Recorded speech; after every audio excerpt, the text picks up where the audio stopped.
Excuse me, Madam Chair, I'd like to inform that we videotape it this evening. Okay, we're going to get started. Okay, this is the meeting of the Education and Human Services Subcommittee. It is 7:07. I'm calling this meeting. 6. Oh, I'm sorry, 6:07. I'm calling this meeting to order. Usually this meeting starts at 7. This is very confusing for me. Starting at 6. Okay. Agenda item number 1, vote to recommend the appointment of Jessica Jimenez of Southbridge to the Jacob Edwards Library Board of Trustees for a 2-year term effective immediately through June 30th, 2017. So moved. Make the motion. Motion is made. I need a second. You need a second. After Barton, second, too. Okay. Howard. Sean, I need a second. Whatever works. Okay, go ahead. Okay. Is there any discussion? Seeing none? I'll take a vote. All in favor? That's the one, too. She's- You don't Was have to it go like- to the meeting. I don't know. All right, so unanimous of all present. Moving on to agenda item number 2, review and approve fiscal year 2016 ACOP budget. So moved. Second.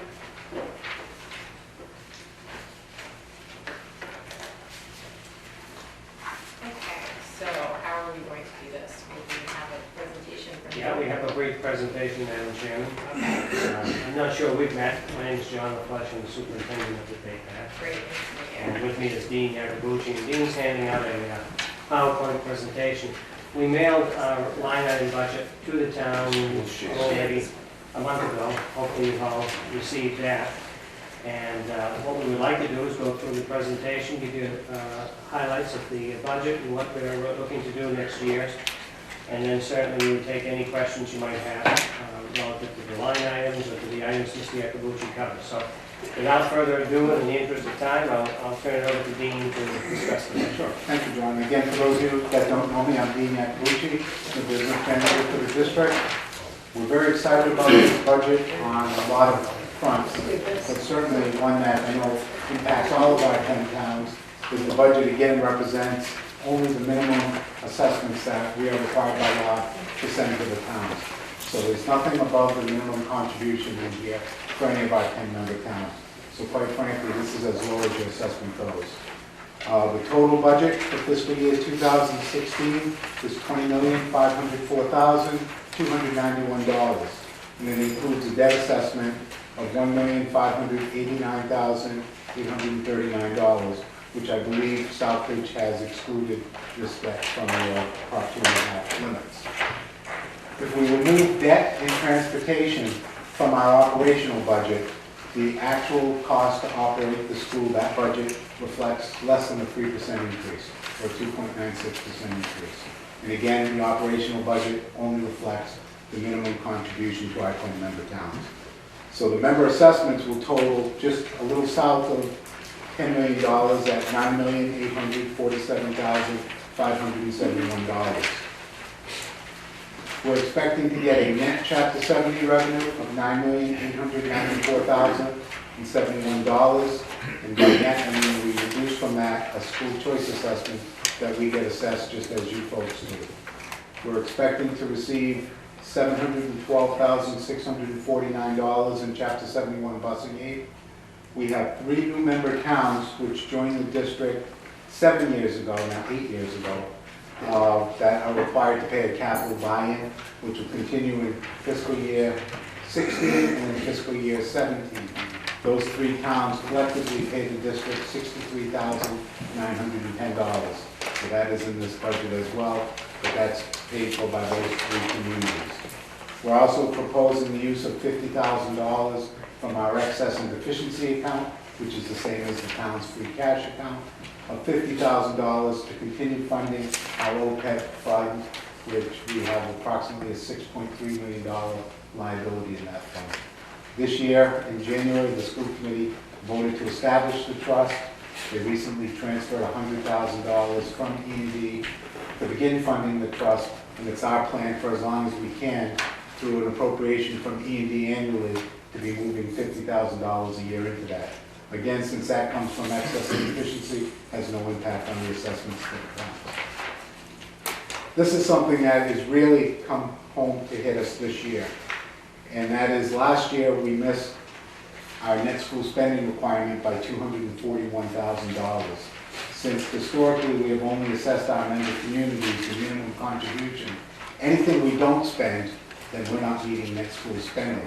The state compiles that number, or increases that number each year by the amount that you miss every year. We are now at a point where they will make a permanent, they being the state, will make a permanent reduction in our Chapter 70 funding if this fiscal year we do not exceed net school spending. So to address that, the school committee has already appropriated some excess and deficiency to apply to this year's operating budget, and there's another request to fund an additional $125,000 worth of equipment expenses that will all meet net school spending to again be applied to this year's budget. So not only do we need to now, are we at a point where we have to meet net school spending, we actually have to exceed it to start reducing this number that is compiled over the last 8 or 9 years. Yeah, so in March, we did receive a letter that said, well, if you spend your current budget, fiscal 15 budget in whole, it would be $19,000 below net school spending.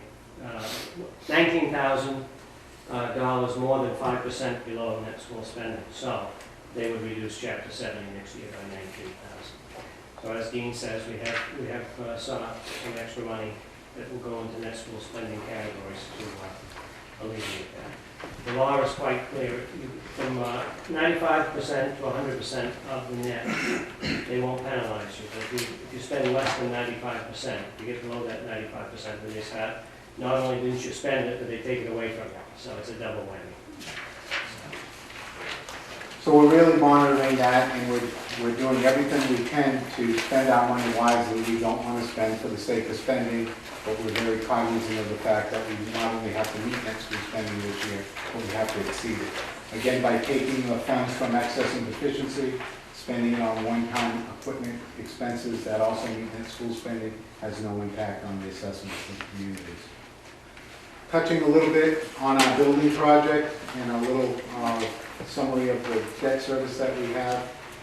Currently, the building project is on time and on budget. And I guess at that point, there's really not much more you can say about that. You all just went through a very large school project. You know what it's like. We are expecting the project to be wrapping up in September, and as of today, we are on budget. So everything is on schedule. We've done 3 borrowings, which total $27.6 million. We did a $9.1 million borrowing in February of 2013, $9.3 million in January of 2014, and then in January of this year, we issued another $9.2 million. We received extremely favorable rates on all 3 of the issues. And the one takeaway that I want people to remember from this is when the building project was sold to the 10 towns, the estimates that we used that describe the amount that would be borrowed and the amount that the communities would be paying back were $9 million above what the actual cost is. So this project was sold with very conservative numbers. It's not one of those projects that was sold 4 years ago that, it's going to cost you $10 and oops, now it costs $15. The estimates that were given at the time were conservative, meaning they were much higher than the actual. Had we fallen along the lines of what was projected back then or presented back then, we'd actually be assessing $9 million more over the 30 years of the debt cycle than we are, which produces a savings, or we're not assessing about $300,000 each year because of the actual borrowings that existed. On page 5 of this presentation, you just see a breakdown of the debt service in fiscal year 2016. You see the total due in fiscal 16 is $1,589,000. You see Southbridge share of that at $225,121. So that would be your debt assessment in fiscal year. Let me just stop and say the way that the ratio is calculated is using capital population of students, which is defined by the number of K through 12 students living in the town of Southbridge. That includes kids that go to private school, school choice, Bay Path, the Southbridge Public Schools, any homeschool, any student of the K through 12 age that's living in Southbridge. You can see that Southbridge, as of January 1st, 2014, had 2,714 such children living in town, which is still the highest of the 10 communities, but some of the other towns are starting to catch up. So you take that 2,714 divided by 19,169, which is the total population of K-12 students in the 10 towns combined, and that's why 14.16% of the debt is assessed to the town. On page 6, you see a breakdown of the bond premium return of the funds that we have sent back to the town. With all three of these borrowings, we required a bond premium to be issued. And quite frankly, what that is, the company's bidding on the purchase of the bonds inflates their rate a little bit in order to provide funds up front. And the reason why we did that is because it's a legal expense to charge all of your expenses associated with the borrowing against this bond premium payment that the district received. So what we did in all three of the borrowings is we required a bond premium to be paid. We paid for all of our expenses, which include printing, bond counsel, fiscal advisory services, and our bond rating, and then we returned the entire excess back to the town, again, based on that percentage that we assessed the capital on. You can see in Southbridge's case, over the three borrowings, we actually mailed a check, or three checks to the town, that totaled $76,000. Since you've exempted your debt, the town is required to set this funds up, amortize it over the life of the debt, which in this case is 30 years, and then reduce the amount you raise in taxes each year by a allocated share of that $76,000. On page 7, you see a breakdown of the student population at BayPath, and it's compared to the current fiscal year. You can see in Southbridge's case, at least in the foundation enrollment, you have almost a 6% decrease in your foundation enrollment. On page 8, you see the freshman seat allocation. Again, that's based on the same percentages as your debt assessment. We anticipate bringing in slightly more than 320 students in September next year, and Southbridge's share of those seats is 45 seats. I don't want to interrupt you, but what does that mean, freshman seat? That's only the amount of freshmen that can go there? That's correct. Okay, I'm sorry. Sure. Now, if some of the towns that are on here don't use up all of their seat allocation, we don't leave those seats vacant. We then, in turn, will go to the waiting list that we have for other communities and we'll fill it. So we will take in 320 students. How deep is your waiting list at this point? It's Typically. about, this year I believe it's about 110 currently. 145 as of today. But what happens is now we'll invite 45 students from Southbridge before the end of April comes, I believe it is. And we generally get 10, 12 of those who between April and summertime will say for whatever reason they've changed their mind, they may have moved, friends, we'll backfill that. So it's impossible to say until September what the true waiting list is. On page 9, you see just a breakdown of the budget, how the state aid is applied, where the assessments come in. So for instance, if you look at the second chunk of numbers under transportation budget, our transportation expenses next year are going to be $1,335,000. We reduced from that to $712 that we're expecting to receive in Chapter 71 aid. The balance is the assessment. So you see how the state revenue, school choice, and everything works through our budget. And again, our proposed budget for fiscal year 2016 is $20,504,000. And before you go on, let's jump back to the student population for a minute. You can see that this year we've gone from 188 to 177. And I think the bigger number is that we were probably 5 or 6 years ago at about 280 students from South. 280, about 100 more than we have now. And you can see that that's come down quite a bit.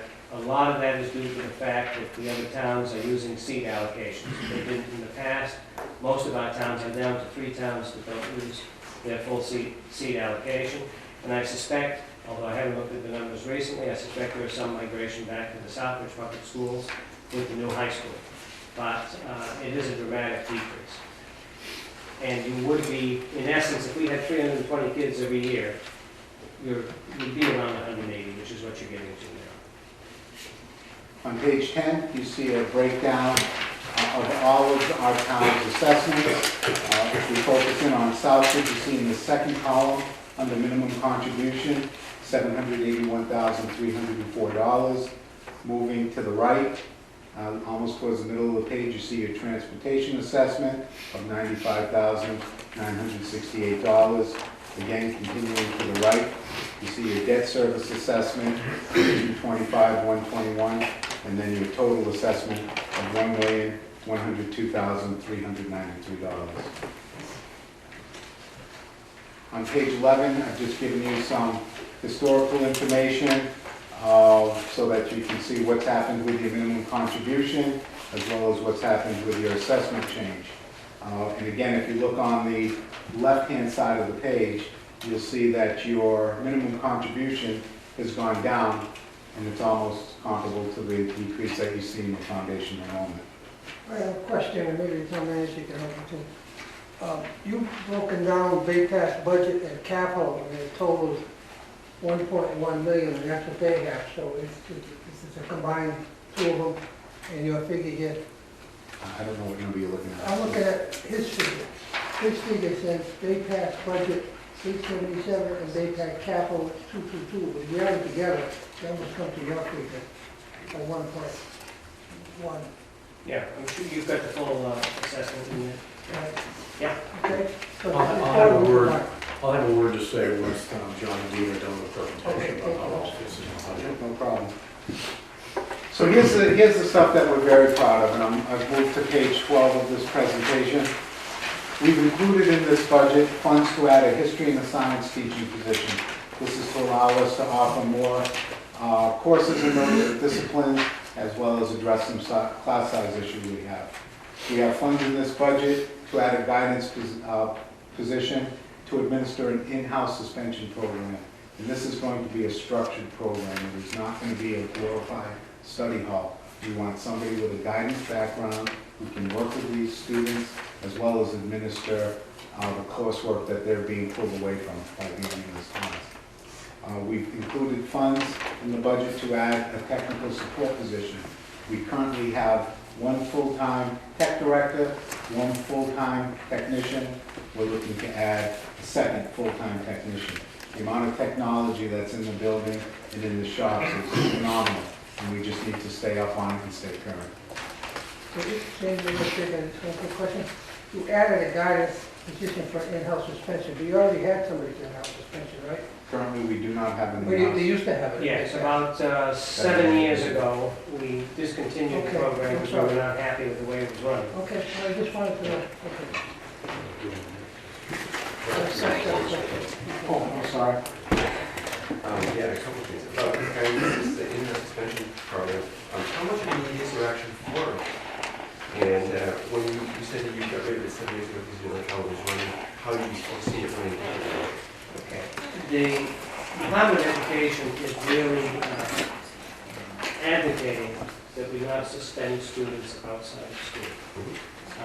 I would not say we have a terribly high number of students that are suspended outside of school. We always have 5 or 6 at any given time that are outside of school. We're going to use our Play-Doh software program, which has various academic software attached to it. So the kids will be expected to do academic work while they're inside suspension. In addition to the issue about how many or how needed is it, for most of the students that we suspend, that's a benefit for them. They want to be home, okay? We don't want to do that any longer. Okay, when a student presents with issues that need to be worked on, they're not getting worked on at home. They're doing other things that probably are detrimental in other cases. By going with the guidance position, we hope to have some counseling in there, we hope to have some looking at the student's future, and at the same time, the person will be able to oversee and implement the curriculum. As you know, we've added a 50,000 square foot addition to our building. This year, we added to our custodial forces 2 half-time custodians. In addition to those 2 half custodians, we're looking to add 1 more full-time custodian to address the needs of the additional square footage. We've also included funds to begin implementing a dental assistance program. There are funds in there to bring on the lead teacher in the January, February time period of the school year to begin developing the curriculum and start provisioning that shop with the hopes, not with the hopes, but with the intent that that program will be up and running in September of 2016. Whenever you add a Chapter 74 program, there's a 10-step procedure that has to be followed, and the curriculum has to be fully developed before you can open the new program. So that's what that one person will be doing. Moving on to page 14, we've included funds to continue our partnership with Quinsigamond Community College, where we're offering college-level courses to our students at our school. They actually send the instructors over. Being a 10-town district, very advantageous to our students since they're already in one location. So we've included funds to continue that program. We're expanding our AP offerings and have included funds to also purchase related textbooks and supplies.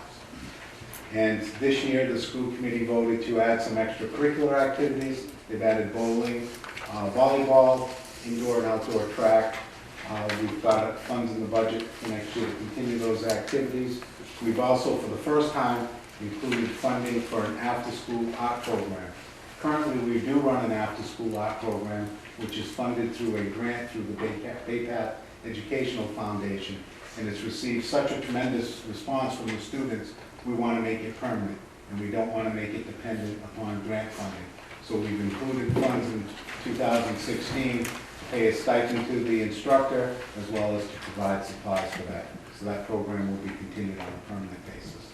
And I believe we have something like 80 kids throughout the course of the year that participate in that. And since we don't have art, into our normal curriculum, it now provides that opportunity for our students. So that's really it outside of the line item budget that we've sent you. Typically at this point in time, we go through the Chapter 70 Foundation budget. I don't know if that's something you want to continue or not, but we'll be happy to do that. It is part of the package, so if you wanted to read it yourself, you can do that. This explains how we get to the minimum foundation budget. It does take a little time, and that's up to you, Madam Chairman. And then you've got other items. Take some questions, and also I believe we're supposed to hear from our town manager as well. Thank you. Last week, these three good gentlemen on the table, one of our school committee members, and Dean, kind enough to give me a tour of the school. And I think it's bears saying that the educational opportunities the kids get at the school is extraordinary. It's an outstanding facility. It'll be even more outstanding once all the dust settles and the petitions come down, and all the construction is done. But it's just absolutely marvelous institution and doing some tremendously good work. We went through the numbers. Sharon and I did a separate analysis here, and I have to say that it is all the more remarkable to me that you're able to do this with a very, very modest budget that you proposed here. This is just, I don't know if councils and subcommittee members are aware, but to be able to achieve what they achieve and do it basically with NSS and a little more is really quite remarkable. I think it probably reflects an outstanding, an exceptional level of cooperation between the school committee members, the administration, which is superb, the teachers, and of course the member communities. So when we plug these numbers in, the actual assessment figures, they were lower than what we had forecasted for you back in January. So it actually allowed us to shift money in the budget elsewhere to expenses that we had. So these are actually lower than we had been anticipating. So unless there are specific questions in terms of going to the Chapter 70 formula, unless you really, really want to picture yourselves, my suggestion is run away. We can go into that second. Okay. The words of Monty Python. Councilor Mann had a So question? I would very strongly recommend this to be approved by the subcommittee and actually the council. Outstanding job, gentlemen. Great. Thank you so much. Okay, Councilor Mann? Thank you, Madam Chair. Through you to whoever can answer this question, I'm thinking it may be the town manager. Bay Path spoke about returning $76,350.69 in bonds premium returns. Where does that money go to? We, oh my goodness, I'm gonna have to go get my notes because off the top of my head, I don't remember. But I Well, believe- we can tell you. Oh, good. I know you voted Since to you reduce the read- assessment by it in some way. No, this is an actual cash return.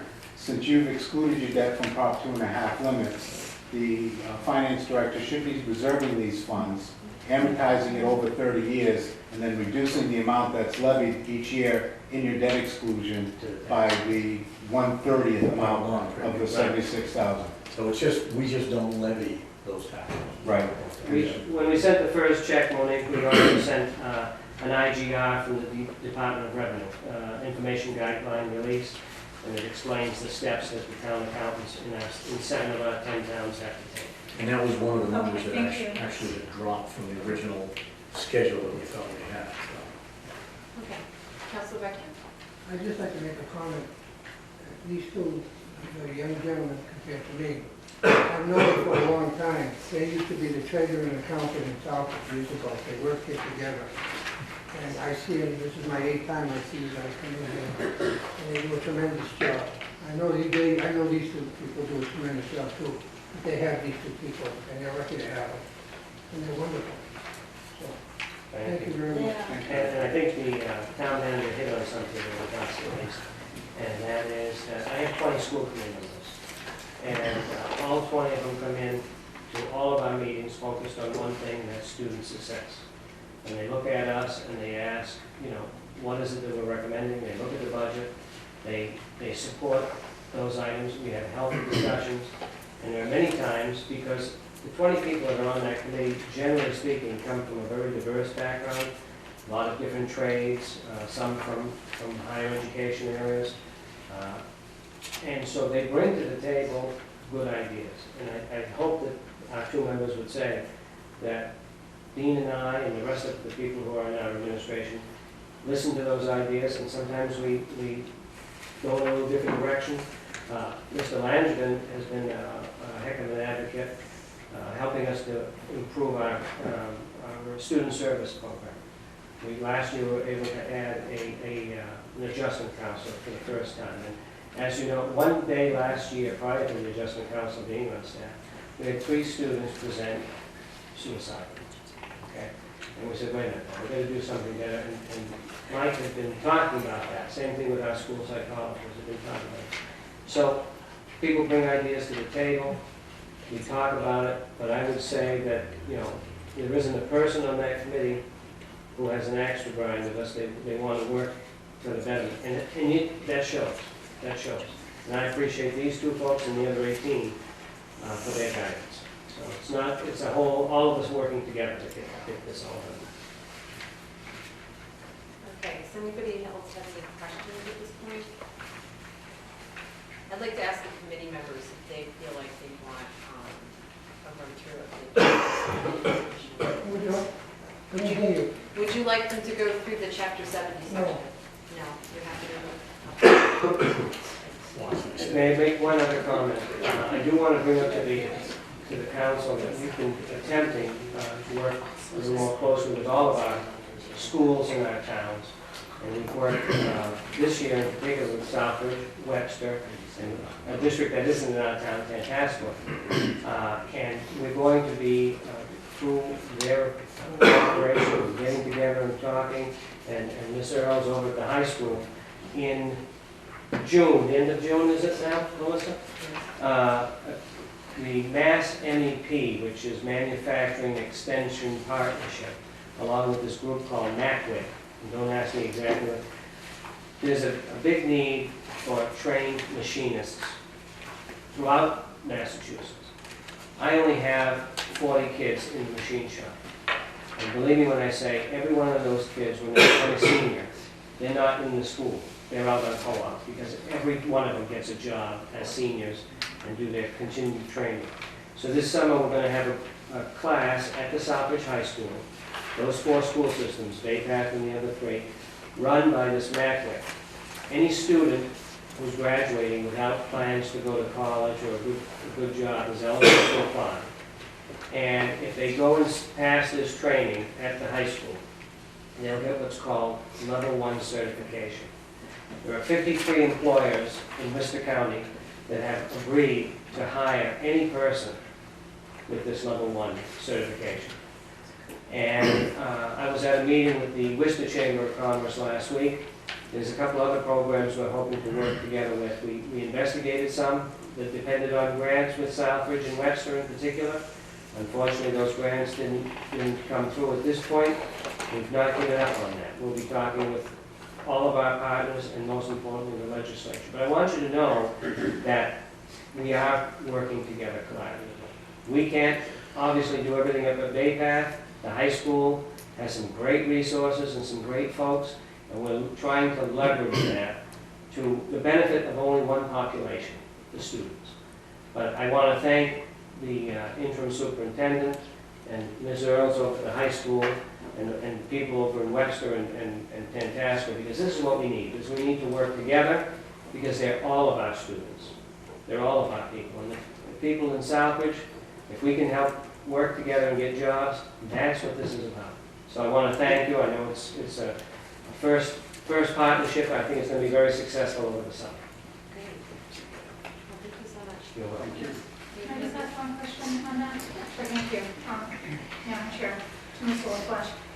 Would that include, I think that's a wonderful idea that you guys are doing.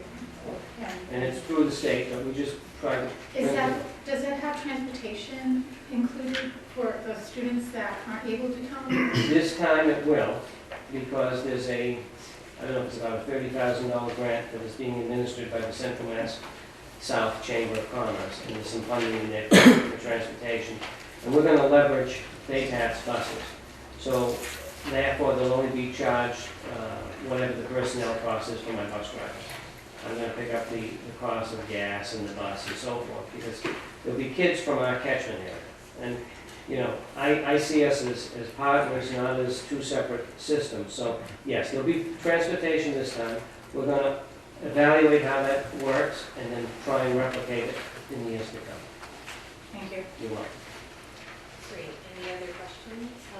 Okay, Mr. Abrahamson? Just, when Bay Path goes to fill the number of allotted seats for Southbridge, what part does the services the students need play in their acceptance to Bay Path?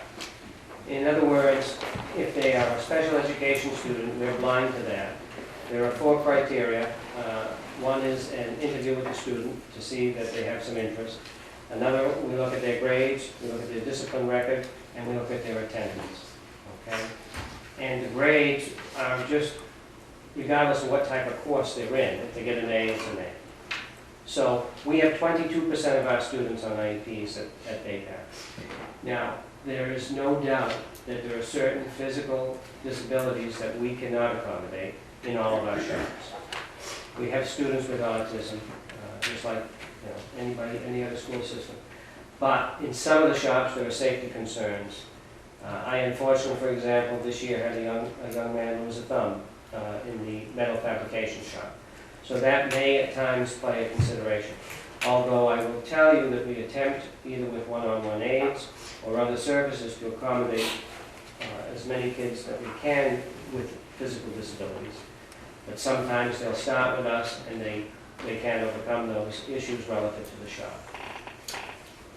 Just one follow-up to that. I was more considering English language learners, those who may not have a special need in terms of cognitive, but simply don't know the language. How many of those people are rejected because? None. Absolutely none. So you have services for them? We do. And in fact, tomorrow evening, I'll be at my SEI training. So, which is, I just got my homework done before coming here, so. No, we do our WEDA testing. We have a staff, unfortunately we lost one of our staff members, but we're in the process of training a new person who doesn't have the certificate But I've committed to her that if she wishes to pursue that, we will follow up on helping with that, because it's very difficult to find certified people in a low-incidence school. Thank you. Okay. No, any other questions? Follow up on his question, actually. How many do you currently have? Right now, we have 2 identified, but I have to tell you that we have more folks, more students in need of support than are identified. And in fact, we're learning some things. I'm going to be very honest with you. We're stumped by some of the answers we get from different departments at the different segments of the Department of Education. But what we are doing is we are testing kids who have come from some of our schools who were in ELL, made it to level 6, and theoretically don't need services, but when they get to us, it seems that they do. So, and I would tell you we're fortunate. We have some very, very dedicated ELA teachers who have been trained in ELL, some of whom are reading specialists. I sat in on a class last week, ostensibly because of SEI, but also I do that from time to time.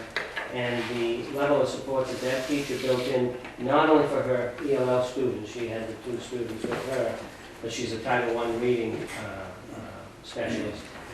It was tremendous to see what she was doing. We have now about 38% of our students on free or reduced lunch. And because of the 10 towns, of course, there's a lot of diversity in socioeconomic status. But, so we've got a lot of support. Okay, seeing no more questions, we're ready to take a vote. All those in favor of approving fiscal year 2016 DAPAC budget? Okay, it's unanimous of all present. Thank you very much. Thank you. It's always a pleasure. Good night. Dean.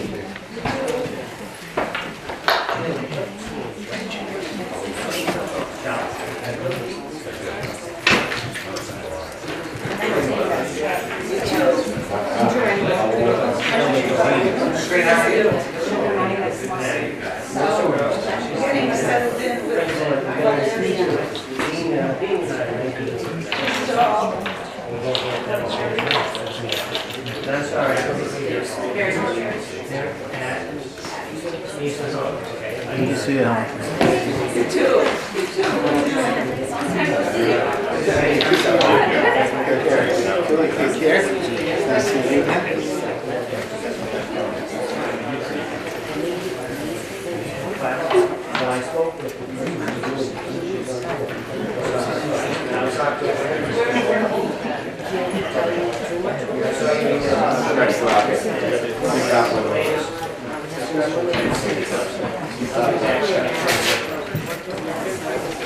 Good, thank you.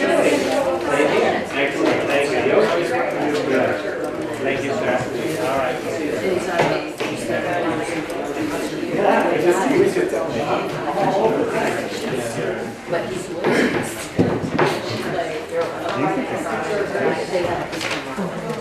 Oh, you don't want to.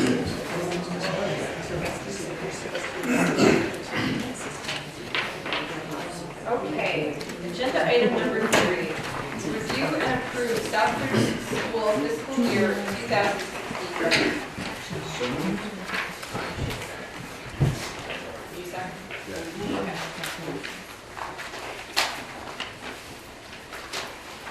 Okay. Okay, so everybody do your presentation. Thank you. First of all, I want to say thank you to the principals who are on hand as we begin discussion about some of the needs that are present for the school district. And thank you to the school committee for being here tonight and their support. In developing the FY 2016 budget, the school department set goals for improvement and achievement as aligned to our AIP. Our goals include the following, and that is to fully implement the AIP. It is to improve core instructional programs and to fully develop and implement academic and social, emotional, behavioral intervention programs. We believe that the budget before you represents minimally what is required to meet the goals that the school department has set, in addition to meeting destiny and legislative mandates such as teacher evaluation implementation and Chapter 222, student discipline legislation, as well as some new expenditures required to conduct the superintendent search and also the NEASC accreditation, which is facing the Southbridge Middle High School. So I want to make sure that everyone has with them the budget package that was emailed, okay? And just a little bit about how the budget was developed. It was developed in teams at the building level, the instructional leadership teams in conversation with the principals, and then the principals came forward to the district level. The district level had a conversation about the needs of the schools to fully implement those 3 goals. At that point, we had some discussion about what the ultimate priorities are. It's a good omen. Spring is in the air. And so then we then presented that at an open meeting of the school committee. I completely understand the fiscal restraints, I guess constraints of the town, but I feel like it's important that you understand that we are under an AIP, and as such, there are unique needs that are present, and I will explain those to the best of my abilities, so please feel free to ask questions. So at the district level, our needs-based budget, if you notice on the summary, there is the 2015 town budget, and then the 2016 town budget, and the 2016 needs budget. So the needs budget is what I'm going to speak to, and the column before that is the town budget that the town manager, Mr. Pecos, had presented at the town meeting, and that is a budget that we're also trying to meet the parameters. We are quite there yet. I just have a quick question. Yep. That budget, that was before he cut it 300,000. The figure you got 25,898,407. That figure is not. That is a work in progress. You see there, we are not down to his number. I know that, but I Okay. understand, his number, just so everybody understands. Yes, His number is 25,537,820, right. which is $360,000 less than what you have here. Just wanted to everybody understand. Right, yes. Okay, thank you. That's all I have to So the needs of say. His is less. The needs of the district include a curriculum review cycle in science. And just so everyone understands, a curriculum review cycle includes allocations for resources associated with new curriculum or revised curriculum. Oftentimes that includes an allocation for textbooks. This year, we implemented the National Geographic Reach for Reading at the elementary school level, and so that was part of the curriculum writing and revision cycle, so we've implemented that. Next year in the budget would be the need to go forward with science and the expenditure of about $164,000 for science textbooks and that curriculum review cycle. Ms. Gadsden, Yes. would that allow your students to have enough textbooks so everybody can take them home? Yes, You would. yes. Another expenditure that we have at the district level is the addition of technology. When we first did the budget, we had not gone through the capital expenditure request yet, and in meeting with Town Manager Pecos, we did remove the request for infrastructure of $300,000, which is our ability to have our elementary schools use the internet seamlessly and wirelessly as we implement some of the technology required for assessments. However, we still do need the hardware in terms of Google Chromebooks and towers in order to prepare students to be able to take assessments online and also to do some of their learning, their actual learning online. And so that is a need of ours. At the school levels, to meet the goals, our investments are mostly in staff. And so to fully develop and implement academic and social emotional behavioral intervention programs, additional staff is required. And this totals 4.5 tiered intervention teachers. That would be 3 full-time teachers and 1.5 part-time. And if I could speak to the 1.5 part-time, that position is a cost consideration for us, and what we've tried to do is create some positions where we could have some part-time people come in, potentially retired people, or people who have chosen family and are staying home with family but would like to come in and do some part-time work. So we would be able to hire those people at a less rate than a full-time person. And the intervention work is typically with small groups of students, and so it would be very attractive and cost-effective for us. In addition, we're looking for a district-wide curriculum and training for the social emotional development, and that is a key component of fully implementing our AIP. Lastly, at the school level, one of our needs is in the special education department. In order to maintain compliance with special education, additional staff is required there as well, and this includes 2 special education teachers directly instructing students and a team chair at the high school. We do have some compliance issues, timelines that we're not meeting because there is only one team chair and the caseload is very large out there. It's also a very unique caseload out there, so it oftentimes takes multiple outreaches by the team chair to make contact with families and to keep those families on the timeline for the IEP process. It also includes, this budget also includes 3 educational assistants, and that is to also meet the requirements of special education and improve our quality of services for our special education students. In addition, we are requesting a parent liaison to meet with family and community. And that is at the Eastford Road School, and that is to meet the objective 4 of our AIP, which is family and community involved. So that is a brief overview of some of the large expenditures that we are looking for in terms of meeting the goals of the AIP. And what you have in front of you is the actual breakdown by school of the needs for each of the schools. So I can certainly get into each of those. That's how it was presented to school committee. But I can certainly stop if you've had time to review the budget proposal, the needs-based, and also the 2016, and we can proceed how you would like. Okay, I'll take Councilor Manna, and after that, Councilor Becky. Thank you, Madam Chair, through you. Just a couple things. I noticed on the 2016 district-wide budget, under function 1100 for school committee salaries and expenses, I'm a little confused on a $15,000 salary for 2016 for the school committee, and I'm really confused on $68,586 on committee expenses. So if that could just be explained. Yep. So, I'm looking at school committee salaries is actually, that is the person who takes notes for school committee meetings. That was budgeted at $11,000 this year, and that's going to be short of what was necessary. That's going to be necessary, so we're bumping that piece up. In the initial 2015 budget, there's also was $33,000 contingent. There was a salaries contingency for negotiations. We're rolling all of that into our salary plan for next year rather than having a separate contingency.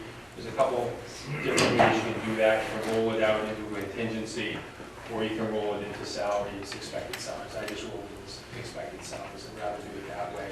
It gives you a truer impression of what salaries are going to look like next year rather than pulling out some random number. School committee expenses. Honestly, I'm trying to remember exactly what each line item there is.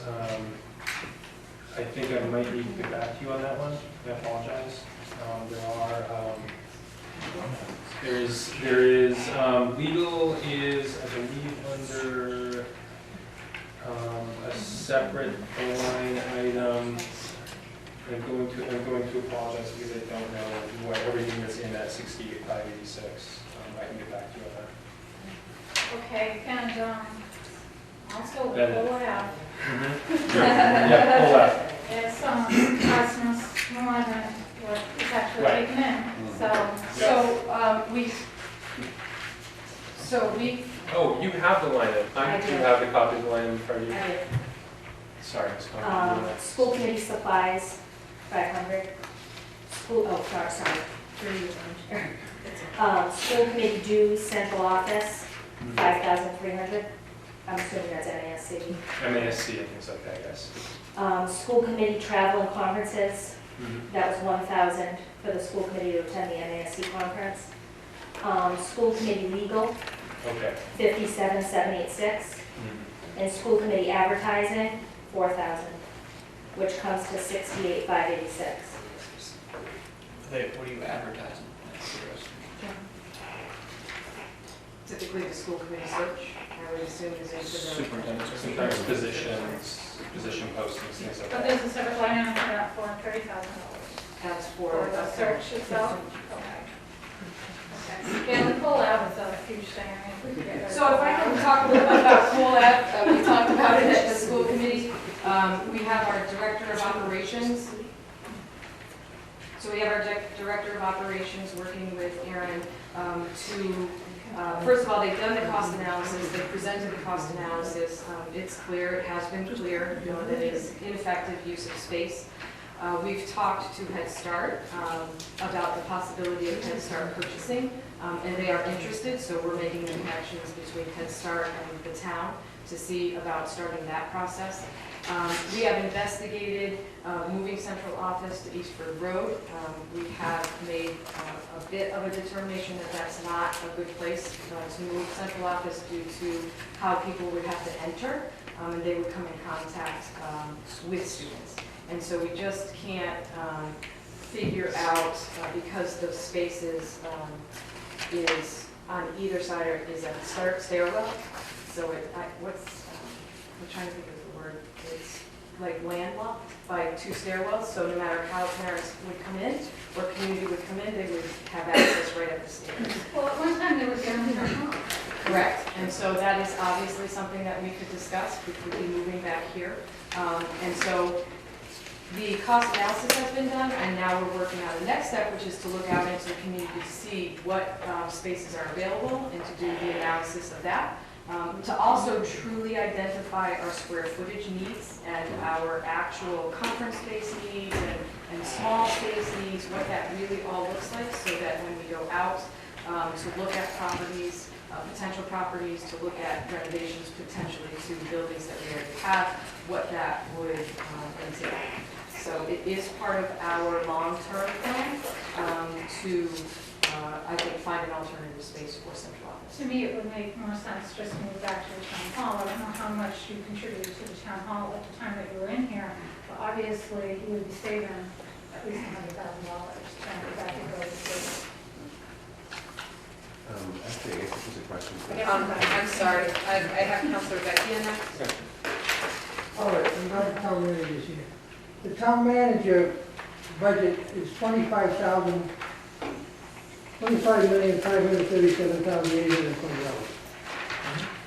When this budget was set, we had the majority of the council that stated, we don't want to raise taxes. So, we've already stated that we want the budget to be. So, I feel you have to live within the 25.5. If you were to get to 26.9, taxes would go up at over 11%, okay? We already stated that what we wanted the budget to be, total budget, so we didn't raise taxes, and that's why we didn't put in the $874,000 that we could have raised at 2.5. So, we could talk all night, but the point is,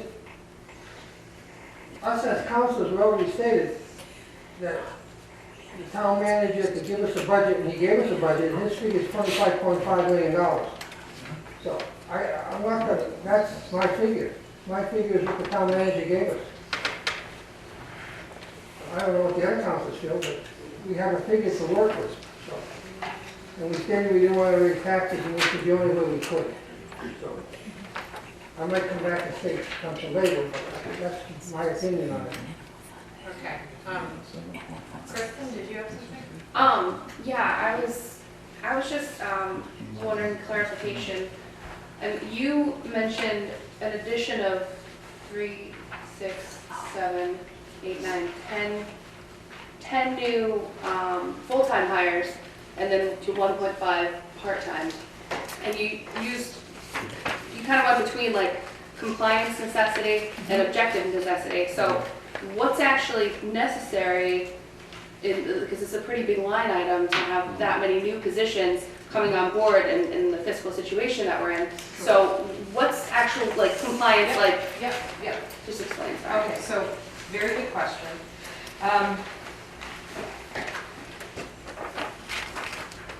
So when I went through and talked about new positions in terms of developing and implementing tiered intervention. Tiered intervention, RTI, is an approach to supporting students prior to a need for special education to catch them up because they have not made progress that they need to be progressing through the levels. It is labor intensive. There's no other way to state it. The idea is that 80% of our children will succeed with our core instruction,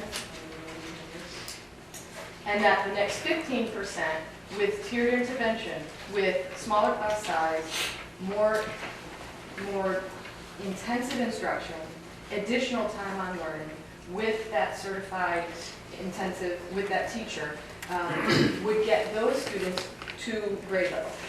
And then the last 5% would need even a smaller class, almost like a tutoring situation, so that we're not having kids in kindergarten, first grade, second grade falling behind and then not able to catch up to the point where now we have students who are 2 years below grade level, and then we're looking to special education for a referral. And when the question on the table really is this a problem of a child needing specialized education, or is it a problem that they have not mastered a curriculum and they just needed more support to stay on target? Okay. So I completely understand. Is it a requirement? No. Is it a goal of our AIP? And do we believe as a school district that that will impact children? Absolutely. But you already have an RTI program, correct? So the addition of 10 new staff members is... So if you want to go through where those staff members would go in schools, which we did at school committee, if you look at Eastford Road, if you would look at their requested additions, they are looking for an interventionist and the half-time specialist. So there's a person there. And there are no interventionists currently. At Charlton Street, There's no SPED teacher. There is no SPED teacher. There's no SPED Right. teacher. So there's no special education teacher. Our youngest students who are often the neediest, coming in without the most remedial skills to enter school, have no intervention and no special education available to them. May I have permission to speak or not? Yeah. Okay. So just a number that I'd like to throw out with you, to you right now, which I think is very, very critical. Right now in our preschool, we currently have 99 students. 40 of those students are on IEPs. 40 out of 99. There is no special education teacher in kindergarten. So what are we going to do for those students when they enter kindergarten next year? What kind of support and what kind of services are they going to be receiving? When 40% of our preschool students require specialized plans. What kind of services do they need? Their speech, their academic goals, their OT, their PT. We do not have a special education teacher at Eastern Grove School for kindergarten students.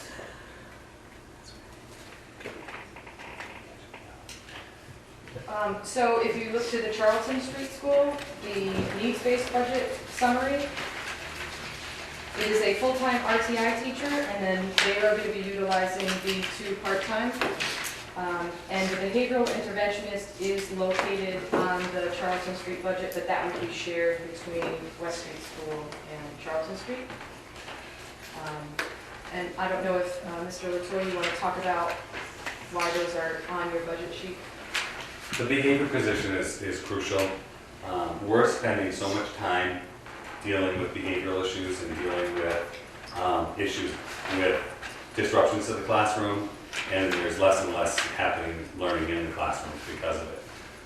We need somebody that can come in and can manage this and can give us the suggestions, a professional that can have the suggestions and give us the tools and give the teachers the tools that they need.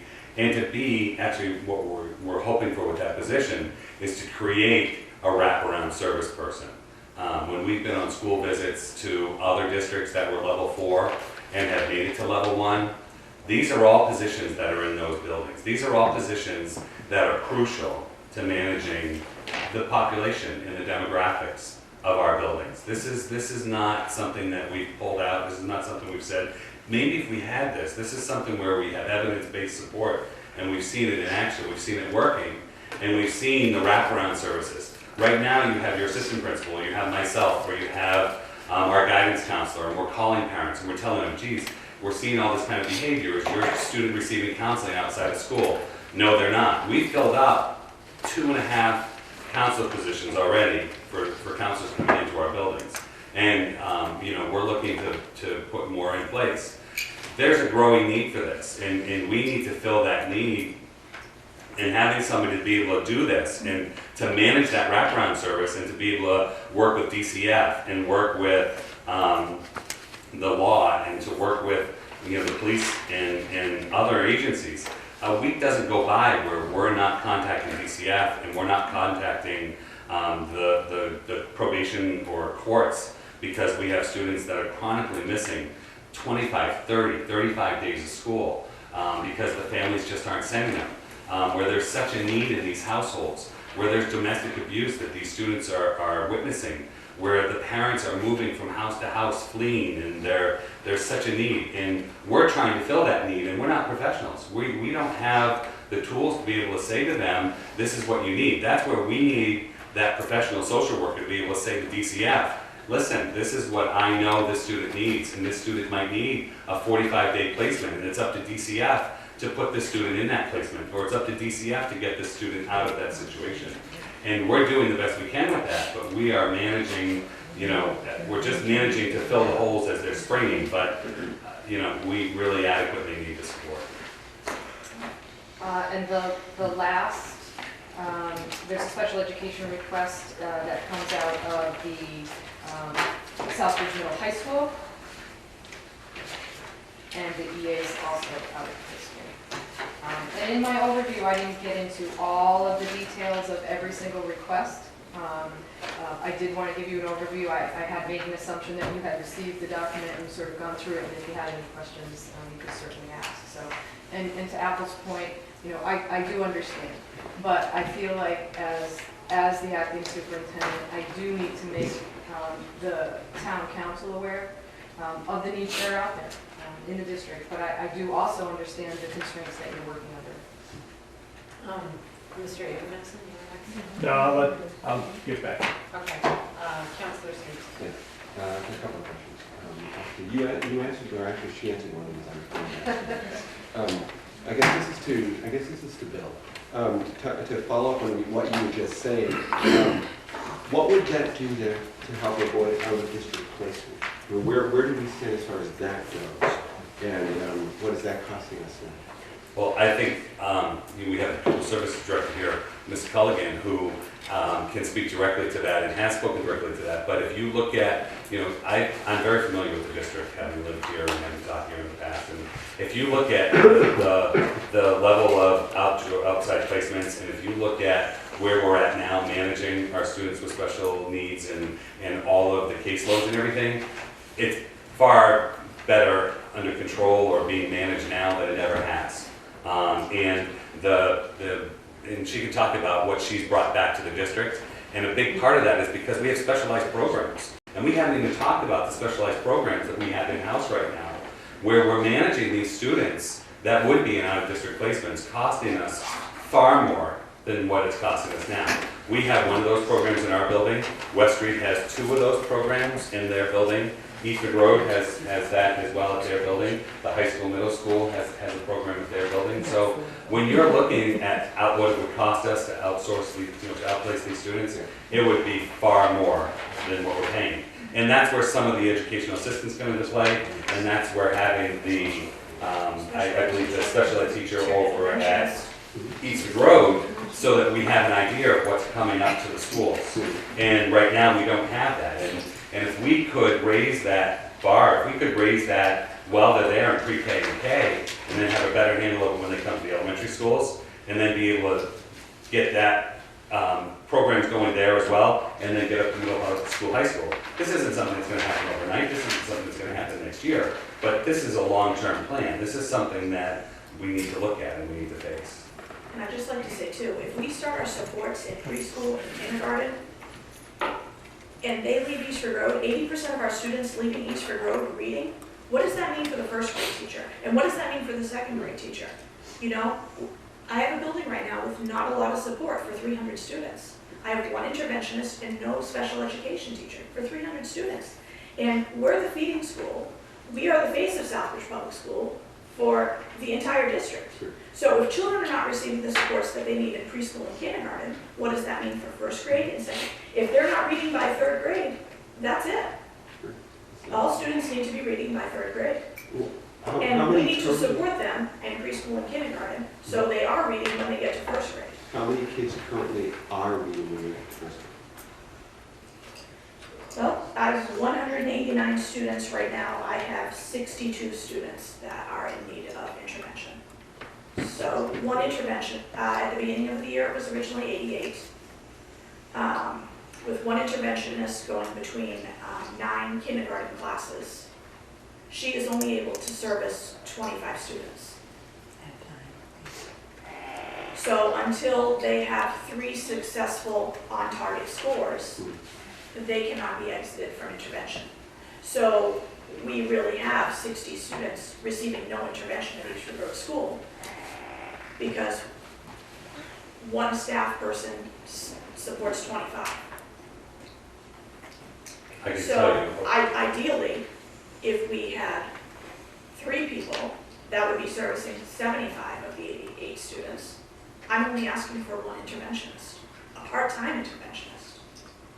I should be asking for 3.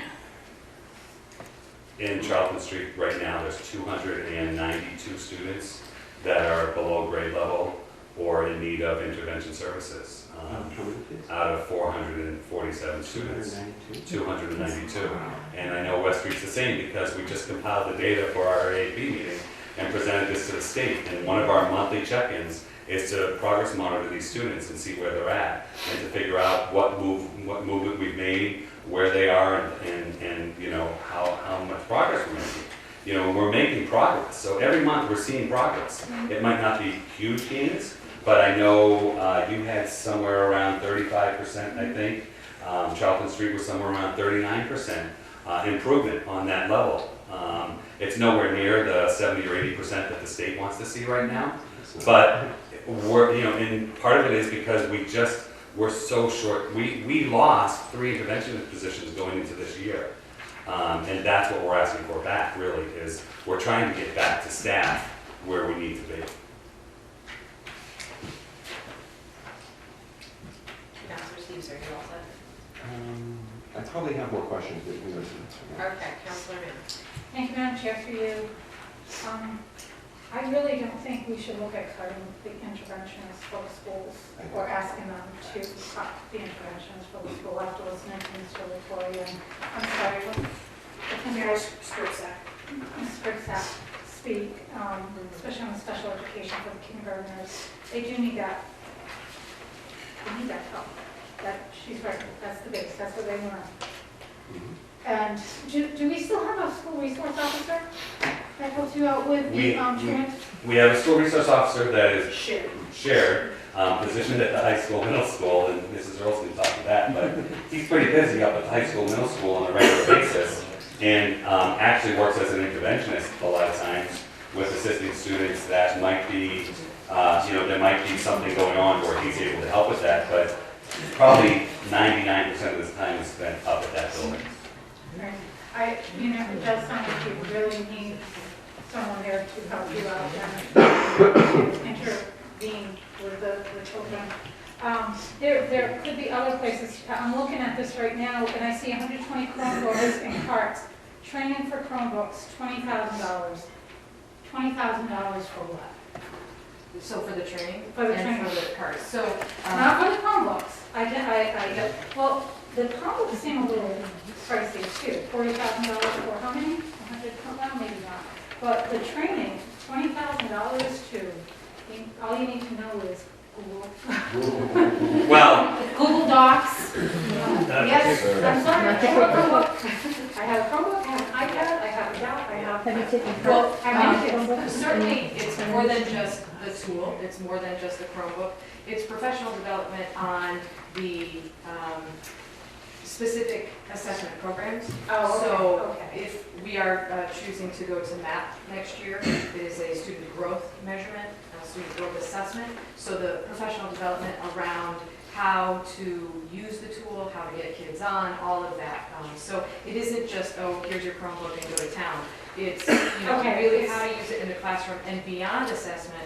How, where is it that students are going to be using this in the internet, how we keep kids safe and all of that. And I will be frank, we are behind. As a staff, we are behind in using technology as a tool and a lever for instruction. We do not have students doing digital journals, for example. We don't have kids doing blogging with their teacher through our website. So those are some standard things I think that high-functioning school districts are doing, and it is a way to prepare kids as they're going out and particularly in high school, moving out to college, where, quite frankly, they won't be going to class. They'll be sitting in front of their computer and taking it online. I agree, If I can- mine's going that If I can way. add that 20,000 also includes training for IT staff and back-end management of those devices. There's a tremendous amount of back-end management, including pushing applications to devices, as well as login management, rights, the ability of those students to make modifications to those Chromebooks. There's a lot that goes on behind the scenes. The core of it is training teachers and instructional staff, but there is some management behind the scenes that you don't see that has to be. Well, like I said, I don't want to see the interventionist or the special education for a piece for those. I really hate for anybody to ask to cut those positions. That would just be a disservice to the students and to the teachers as well. Also, perhaps maybe you could look at, I don't know, remember I said collab's a big thing. You can save a lot of money there. I see that you have some expenses down at the Globe. So it sounds like you guys are all over. And, and that's very costly. It's certainly a discussion, we're having both those buildings and having a discussion with the town manager regarding the facilities and where they are located and if they could be moved to be more efficient. That's a discussion we are having. And it looks like the clothing allowance went up $3,000. Did you hire more maintenance or did the clothes just go up? I don't know. Did they? It was under budgeted this year based on the number of employees. Whoever created the budget this past year shorted it by a few $1,000s. Okay. So I think that's just a reality. That's You're on that one, I guess. Okay. Councilor Moriarty? Thank you. So I had a few different ones that are kind of all over the place. For Mr. Latoy, this is just an order of kind of notes and such. How much of the discipline problem that you were speaking of is student behavior, the IEP issue, but the special education issue, the behavioral issues, disabilities, versus just ineffective classroom management? I think we're very fortunate at Charlton Street especially.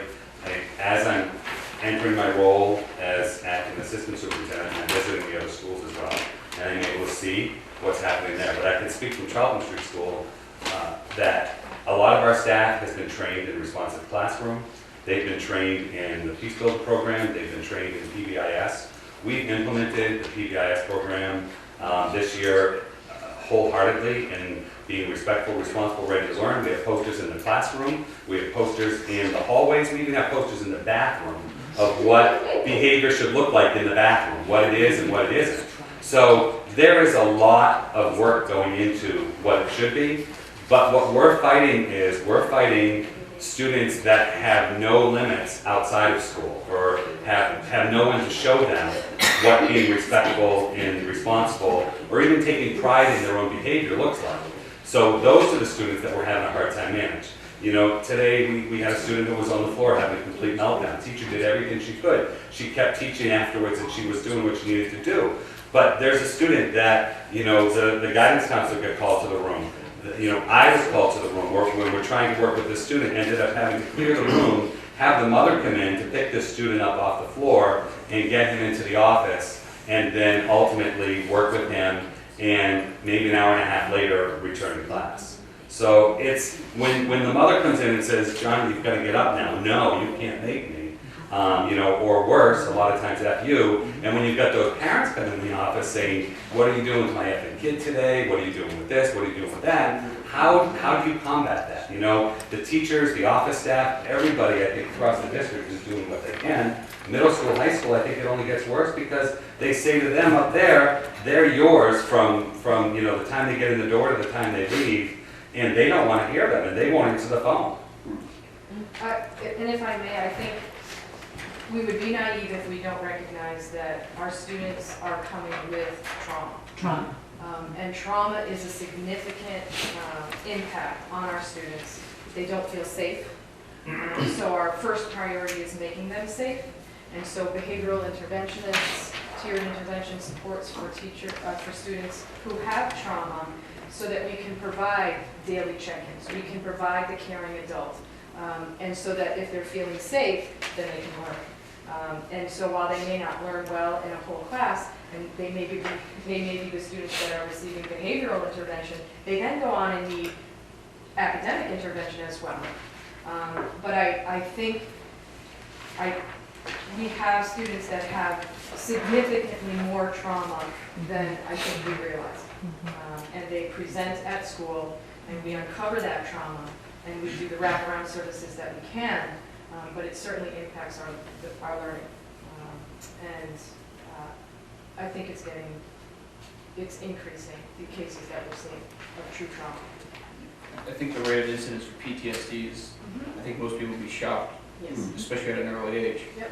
I know that even in my building, Yep. it's a great majority.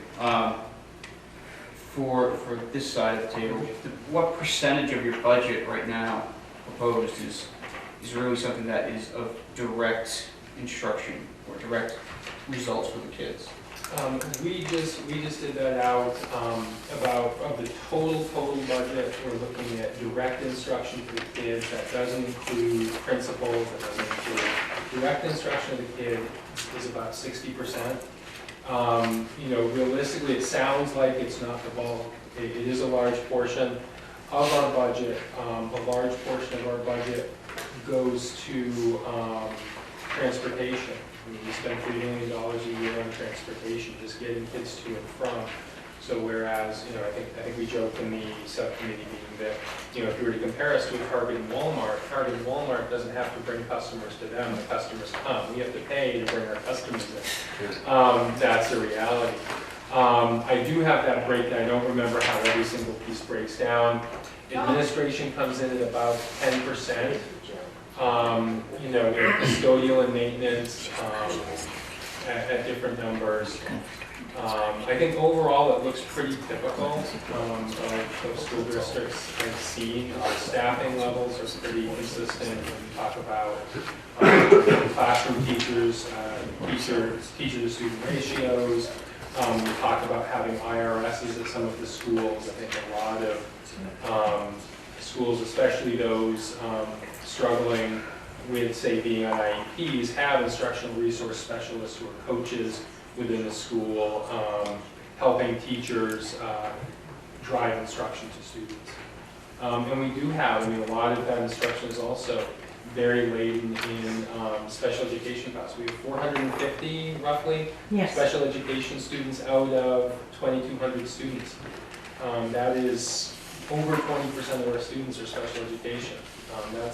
significantly above the state average, and as a percentage and number-wise. ELLs, we have 350 ELL students, which is double. Our number, our percent is about 17%, which is about double the 8% of the rest of the state. We've got some pretty- I do want to say that, to your point about what we are for instruction, we are not filling some central office positions in the curriculum. For example, the supervisor of instruction has not been filled for the remainder of this year and will not most likely be filled next year, so that we can try to meet some of these needs. We are trying to be reflective of that, which I know is a request of the school committee as well, is to try and target and make sure as much as possible our resources are going to students in front of children. And I think that's what you're seeing in this needs base, which is students in front of children. Worth noting, in addition to Mr. Latoy's point, 22% of our budget, which is an extraordinary amount, is devoted entirely to student support. That's guidance counselors, that's therapists, things like that. That's a tremendous amount of a budget devoted to just meeting those student support needs, and we're not meeting the needs at that. Admittedly, my own experience of training is almost exclusively secondary level. I spent one semester in elementary school. How common is it? We have APs in the elementary schools, all of them, and what exactly are the roles of the AP then in an elementary school? Well, you don't have an AP at Eastford Road. So you have them at Charlton Street, and you have them at West Street. The AP is, number one, part of the evaluation tool, because the evaluation process shifted and every teacher needs to be evaluated on a regular schedule now. One person can't effectively be in every classroom evaluating 44 teachers, I think it is, at the schools.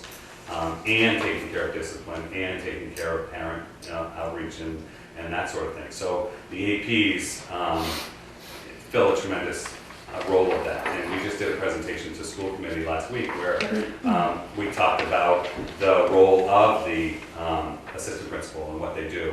And a lot of that is that parent outreach, a lot of that is the discipline, a lot of that is, believe it or not, they're overseeing those behaviors, and they're managing all those behaviors and doing the evaluation along with it.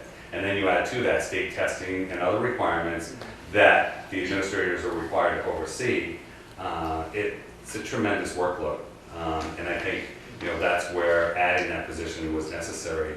But it's certainly more of, there's still plenty of need out there. And I do think it's a more common practice to see the addition of assistant principals, particularly with the new teacher evaluation. We're seeing many more elementary schools having assistant It's principals. an up-and-coming trend. I only have two more of them. One is, I'm surprised to hear about the special education deficiencies at specifically Eastern Road. And this is, I guess, is for anybody involved, school committee, central office, whatever. How long have those needs been not serviced, which really issues even legality problems, and just kind of, because really it's, with anything, especially with education, the foundation, just like building a house and all that sort of thing, is the most important piece.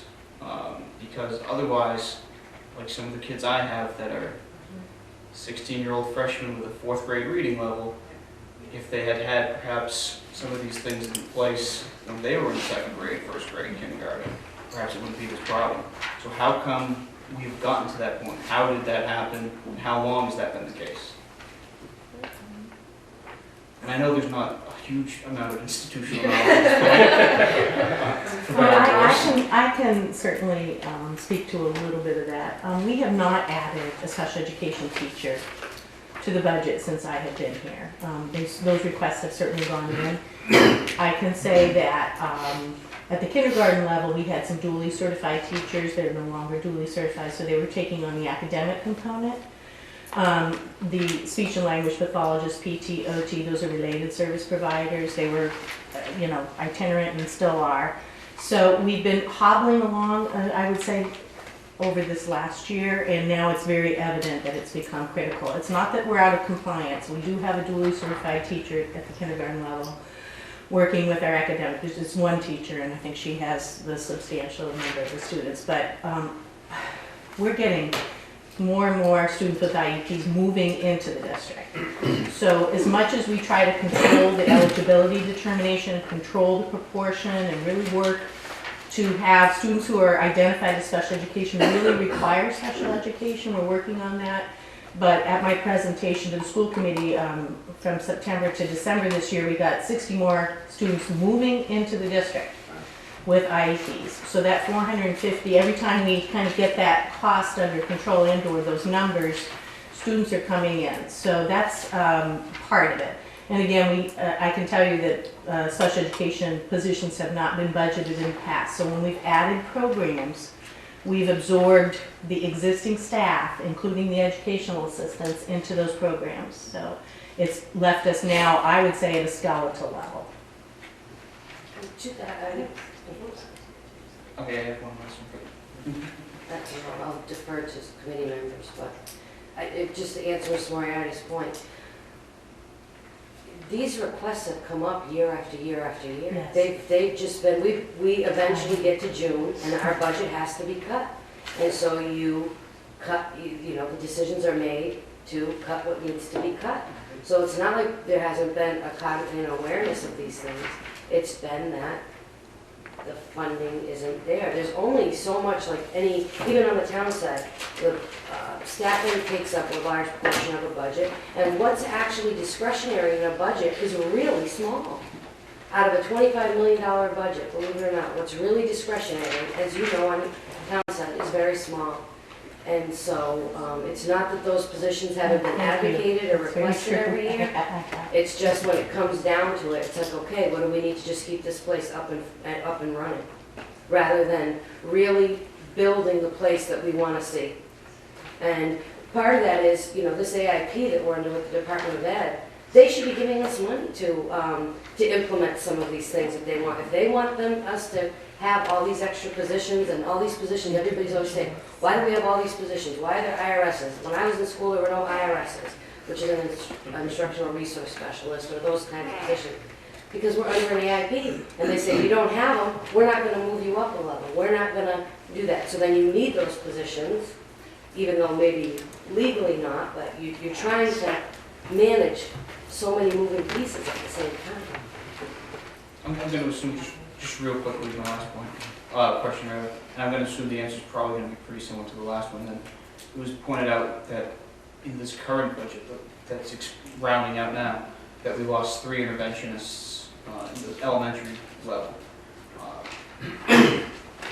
So was there anything that we added to the budget or that was increased at the expense of those interventionists, or just I'm just curious about the prioritization of that part. So I can speak to in order to add the assistant principal positions, last year, there had to be some positions cut. So that was a tough decision that was made. So there were positions lost at each building, whether it be interventionists. Mm-hmm. We lost a special ed teacher at Charlton Street School because the position was needed at the high school, middle school, and there was no money for that. So that position was taken from Charlton Street, leaving us with 4 special ed teachers for 5 grade levels and pretty high caseloads, and moving them up there. Not because Charlton Street didn't need it or because, we're doing that, but because the need was at the high school, middle school, and to, in Mrs. Culligan's, to her credit, when she started here and being the longest member of the administration staff since she's been here, and that's 3-4 years, 3 years, she can speak to where they were at with compliance levels and IEPs and how that program's turned around in spite of all this. And she's constantly reassessing the needs. We just got a needs assessment today as to where everybody's at and what the needs are. And we're constantly shifting to say, well, because you're here, we can maybe bare bone you and take this special ed position from here because we definitely need it at the high school because we're out of compliance. So, you know, that's been what it's at, and I think it's been happening, like we said, for years, where we've needed that. Councilor Clements. Thanks. Spent time now to sit and really think about what I was gonna ask and decide if that's what I want to ask or not. But through you to the town manager, you know, we had you go through all this budget process to reduce so that there was no new taxes levied. And one of the things was the Bay Path extras that we did not, even though the people voted to raise their taxes in the course of the Bay Path project. Right? You just have fun, right? You gotta look through straight. What did that amount to the 79 that we've gotten back from them? Or what does that amount to on taxes that we didn't raise?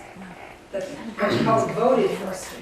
I'm just curious. If you can recall, and while you're looking at this, you know, again, I'm on the same bandwagon that one of the biggest, I think, mistakes, biggest things we should consider when raising mistakes is the fact of the going over and moving into the high school. It's $200,000 right now. If you stay where you were, there's a lot of teacher money there, or a lot of needs money there. So I realize that the potential might be that you have to rent, you know, do something. But a small lease is way less money than what you're doing. And I certainly hope that's one real way that you're looking to, because I would support that 100%, as well as combining locations, regardless of whether people like or not that decision.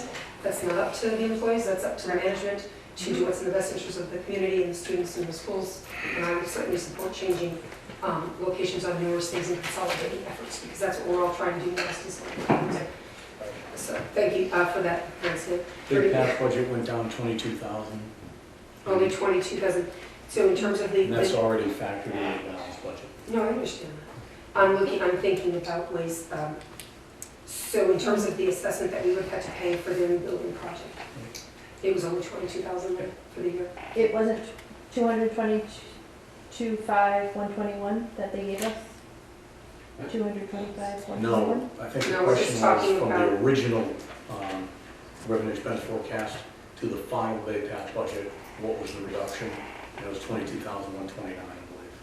22,000 around. Yeah, because I'm just looking at the number that we could have raised through taxes in order to pay our debt to the new school project. Oh, you want to know the debt service number? Yeah. Oh. In other words, not overall, not for 30 years, but for this year's budget that we cut. That's it. 220, 121. So we could have raised, that's what I'm asking you. Yes. We could have raised 222,000 that the people voted to raise. We put it in the budget. Excuse me, I'm talking.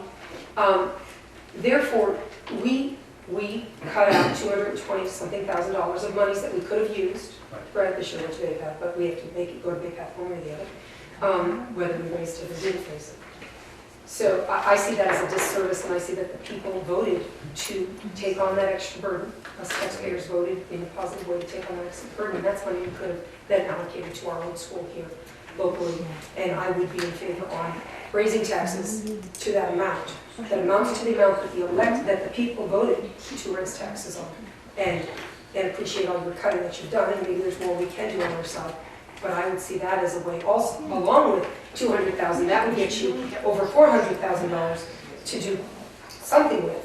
Maybe not everything, but certainly hire the people that you need to help with the elementary side of things. And I would certainly support adding that taxation money back in. I know it's after the game, but we're just in a budget process, and that's what this is all about. So while I don't like raising taxes, I also don't like leaving people completely empty for what they need. And if the voters voted to raise those taxes, I don't have a problem with that. Because I don't think we're hurting, I don't think we are going against what we're trying to do for the community by upholding something they voted and I'm clear about that. So that's just my thoughts, and something for the other councilors to consider when we go to the final analysis of things. But that money I would want all earmarked to savings we would get if we did appropriate those taxes would go strictly to the school budget. Okay, Mr. Abraham. Thank you. I don't want to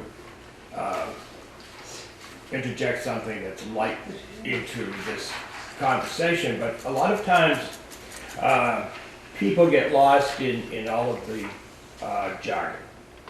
So I wanted to say, for one thing, and I'm sorry that Councilor Moriarty is not here. He asked how long this has been. You know, how long has this been?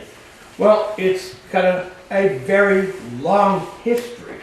And anyone can look on the Department of Elementary Secondary Education website for quality program review, going back many years to, yes, school committees and town councils who were not attentive to these needs.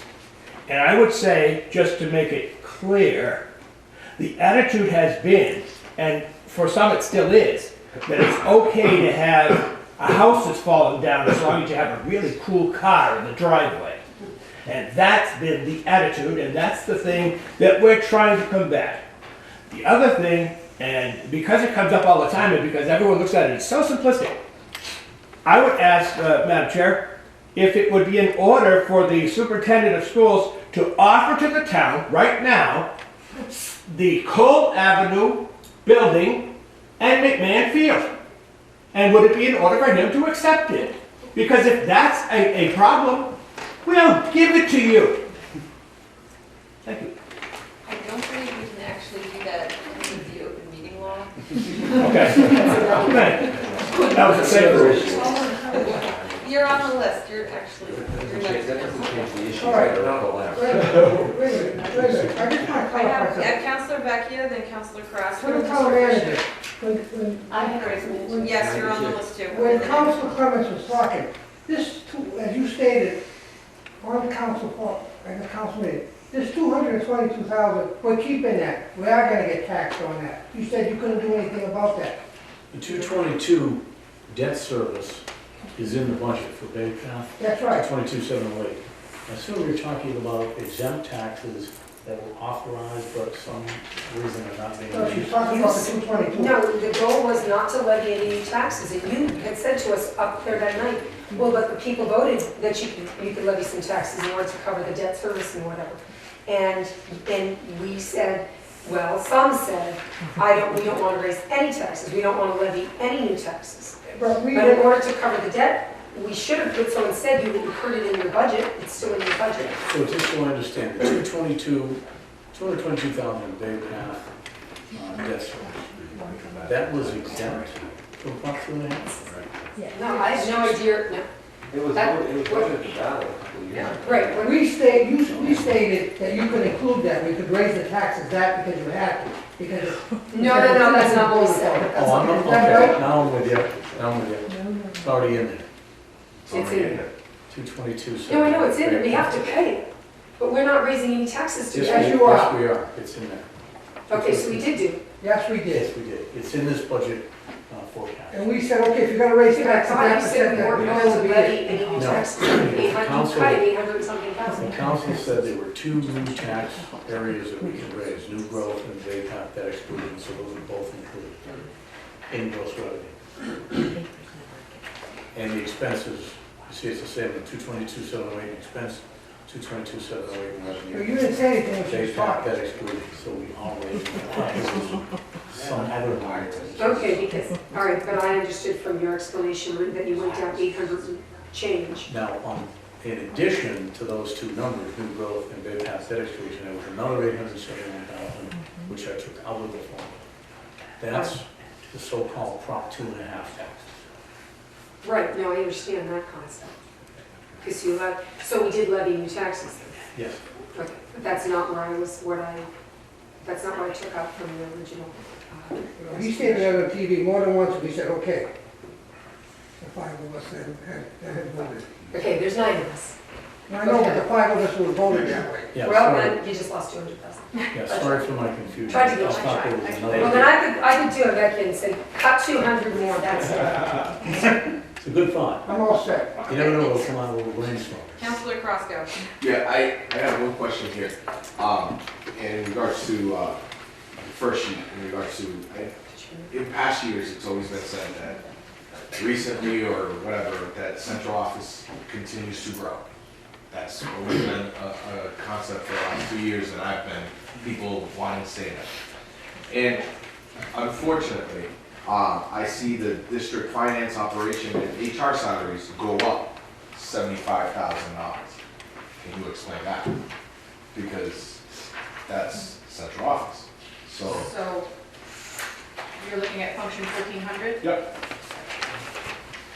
That jumps up 75,000. So if that can give us 2 part-time positions for the special education department and stay as is instead of growing, I think it would be a wise decision. But that's not just me. Right. We did add a position, we did add an administrative position this year. That was an administrative assistant, a clerical position this year, that was added this year. The intent is to continue. I do not know what the funding, what the staffing was prior to my arrival. Upon my arrival, I found a letterhead with 6 people in the curriculum department at central office. So I don't know where this presumption that central office is growing wildly. Within this budget is the supervisor of instruction that has not been taken out yet, but could be. So that is 80,000 that I think that Superintendent Stan mentioned we are considering taking out of the budget.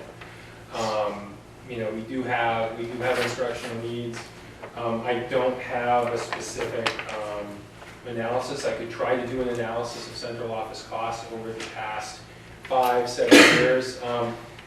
I could probably safely say that they've dropped. I mean, overall, I'm not gonna, you know, when I see 6 people in the curriculum department upon my arrival a year or so prior, and I am one of 2 people in that department, I tend to think that maybe there's been some shrinkage. I just say. So we have done the analysis of central office over time, and I'm not prepared to speak to the detail of it. It was a report that I had my administrative assistant, Katie Dress, create, and big picture, what it shows is a reduction in the district admin, but an increase in admin assistants. So as Aaron was discussing, multiple people moving back out of the curriculum office into the schools, and then with only the then director of curriculum and supervisor of instruction.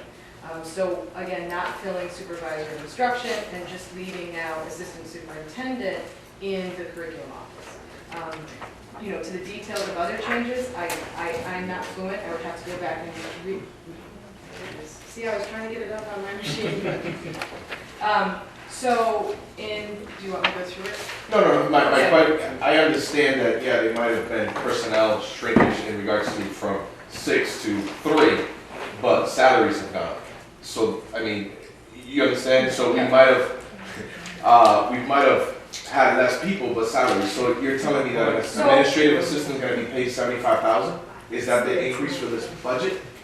Because that's the explanation that I received. I mean, I really don't. I mean, in regards to the shifting of you having 8 to 2 now.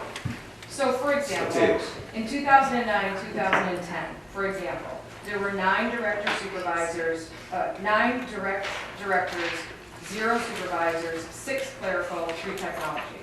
In 2014, 2015, the shift occurred to go to 5 directors and again 2 supervisors, 7 clerical, and 4 technology.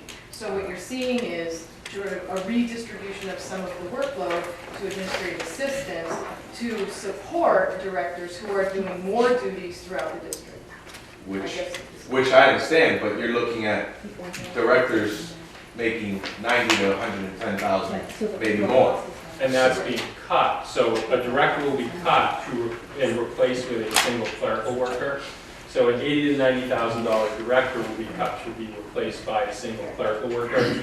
And looking at 14 to 15 is a little bit like saying we had a cold winter this year and there's no such thing as climate change.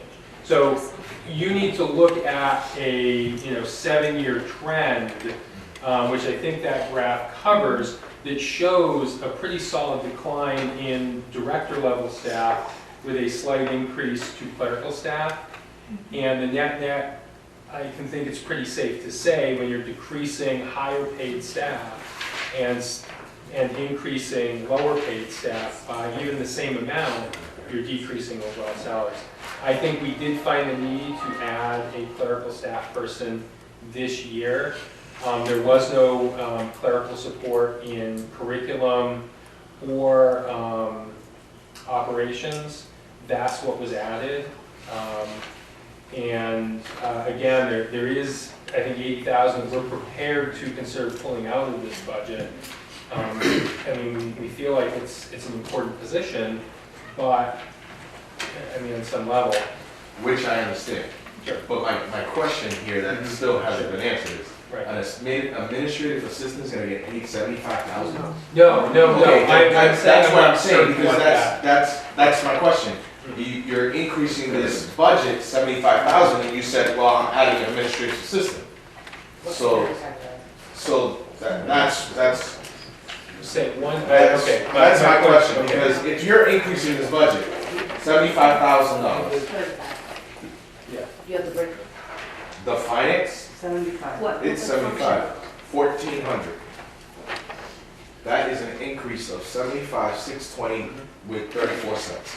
Right. So that's my question. If you are increasing that budget that high, what is that for? And what you answered was, I'm adding an administrative assistant. So you're telling me an administrative assistant that pays 75,000? My God, that's more than some of our teachers. Understood. So, do you have people the get salary raises, breakdown? what's going on? I didn't bring the individual Again, salary breakdown. this is It's, Jill, it's to combat 1,400. that central office. Yep, because- absolutely. Yeah, understood. Yes.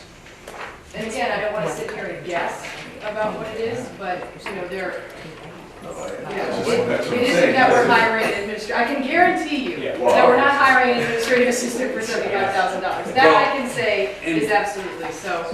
You know, Mr. Osborne's been working hard to make sure salaries are placed everywhere they should be placed too. So I think there's been a lot in the past that might have been placed under building levels or things like that, or, you know, so the transparency now is, this is your true district staff. Yeah. This is who you have in the district office, and this is what it's costing. Which I understand, but for so long, it's been said that central office is getting fat. Whether it's decreasing in numbers, they're increasing in the wallet. I know, yes, I know exactly what it is. We have moved the maintenance supervisor, thank you, Ms. Condon, out of the maintenance group. So that will be a decrease, a commensurate decrease to custodial and maintenance salaries that is now being placed in district finance and operations. That is an operations position. That is a position that is supervisory. It is currently supervisory. It will be able to be evaluative. The amount we're putting in there is pretty much exactly equal to what that person earned in salary and overtime. Okay, that makes more sense, because my question was, you're increasing 75,000, but we're hearing that we need all these special education. Just clarification, Yeah. some of this, what you're seeing here is probably some of that cleaning or some of that kind of redistribution. So it's good to ask and clarify. That's great. No, again, it's a big jump when you look at, it's the first, you're looking at. So if I may, to Dr. Page's point, exactly to his point, a lot of what you're seeing in changes to line item in the budget is because expenditures were not budgeted in the right line item. And that's just the nature, I think, of us coming into a budget that we didn't create, but that we have to manage. And so the goal in 2015-16 is to create a budget that accurately reflects what we do need, where our staff are, the buildings that they're in, so that we do now have cost control centers, so we can actually say on analysis that these cost centers affect student achievement. And we have not been able to say that yet, because I would be frank and say this is probably the first year that we have control over staff. and we know exactly where they are. And the systems are being put in place so that when teachers are transferred, or EAs are transferred, or they're leaving, we are going through a process of identifying that in payroll, in the Excel spreadsheet for where those students are, where those teachers are. And in a district, in a level 4 district, it is compounded by high turnover. Almost. Okay, I have Mr. Bishop next. I got a couple, what was the actual number that you're looking for? I mean, it's a little, I was at a meeting Monday night, I've taken the time to attend the budget subcommittee meetings and try to understand the complexities of what, and the difficulties you're facing. I left that meeting Monday night with this sheet of paper, and the bottom line you were looking for 48 hours ago was $28,455,000. Is that the number we're looking at here this evening? 26.9 now. So my question would be, in 48 hours, how were you able to trim $1.5 million off of what was bare essentials on Monday night? 28. What you were looking at includes grants. That includes the Title I grant, I believe the 240 grant, which represent salaries within our budget. You'll notice that those items are lined out in the budget that people are looking at tonight as Title I. Those are not part of the general fund budget. Those are grant items. So that is a representation of our budget, including grants. So the overall budget to operate the school system is $28,455. When you include grants, When you have include some grants, positions that include, Also, those at are major grants. Monday night's meeting, one of the committee members mentioned and that we are losing, openly stated that we are losing students projected next year. What is could you tell me what the projected enrollment for the next school year is in our public schools? What number do we use to base this 28,455 on? If I can back up just a second, I don't recall a school committee member saying that we were declining enrollment. In fact, our projected enrollment for the upcoming years increased by approximately 100 students. It does project downward, but slowly, and that's based on a report from NES. Right. Yeah. It's nationwide, it's not just, but I'm just, once again, I'll ask the question, what was the projected enrollment for this budget request? So, we did not do a budget request based on per pupil expenditure. We did a needs-based budget-based proposal from the perspective of the goals that were set by the school department. So, again, I'll ask one more time. How many students are we expecting next year in the Southbridge Public Schools? So let me back up. So the enrollment, do you have the exact number for Mr. Bishop? I think it's, our current enrollment, I could very well be wrong, but I believe it's 2,178 students. And then if you're projecting an additional 200, that would be 2,278 students, but I don't have that with certainty. As of what I've been working on recently with Katie Joris in the district office, it's 2,262 right now is the projected enrollment based on what we've just. So that's what the budget was built upon. No, I need to back up and say, the budget was not built on a per pupil expenditure basis.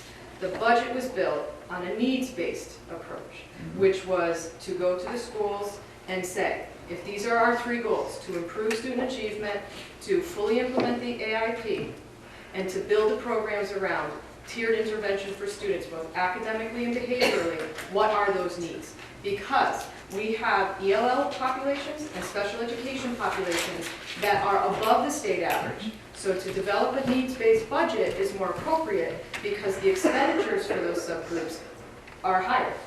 And so to meet those needs, you can't do an average of, we have this many students, we're going to allocate so many dollars per pupil. Okay, my final question.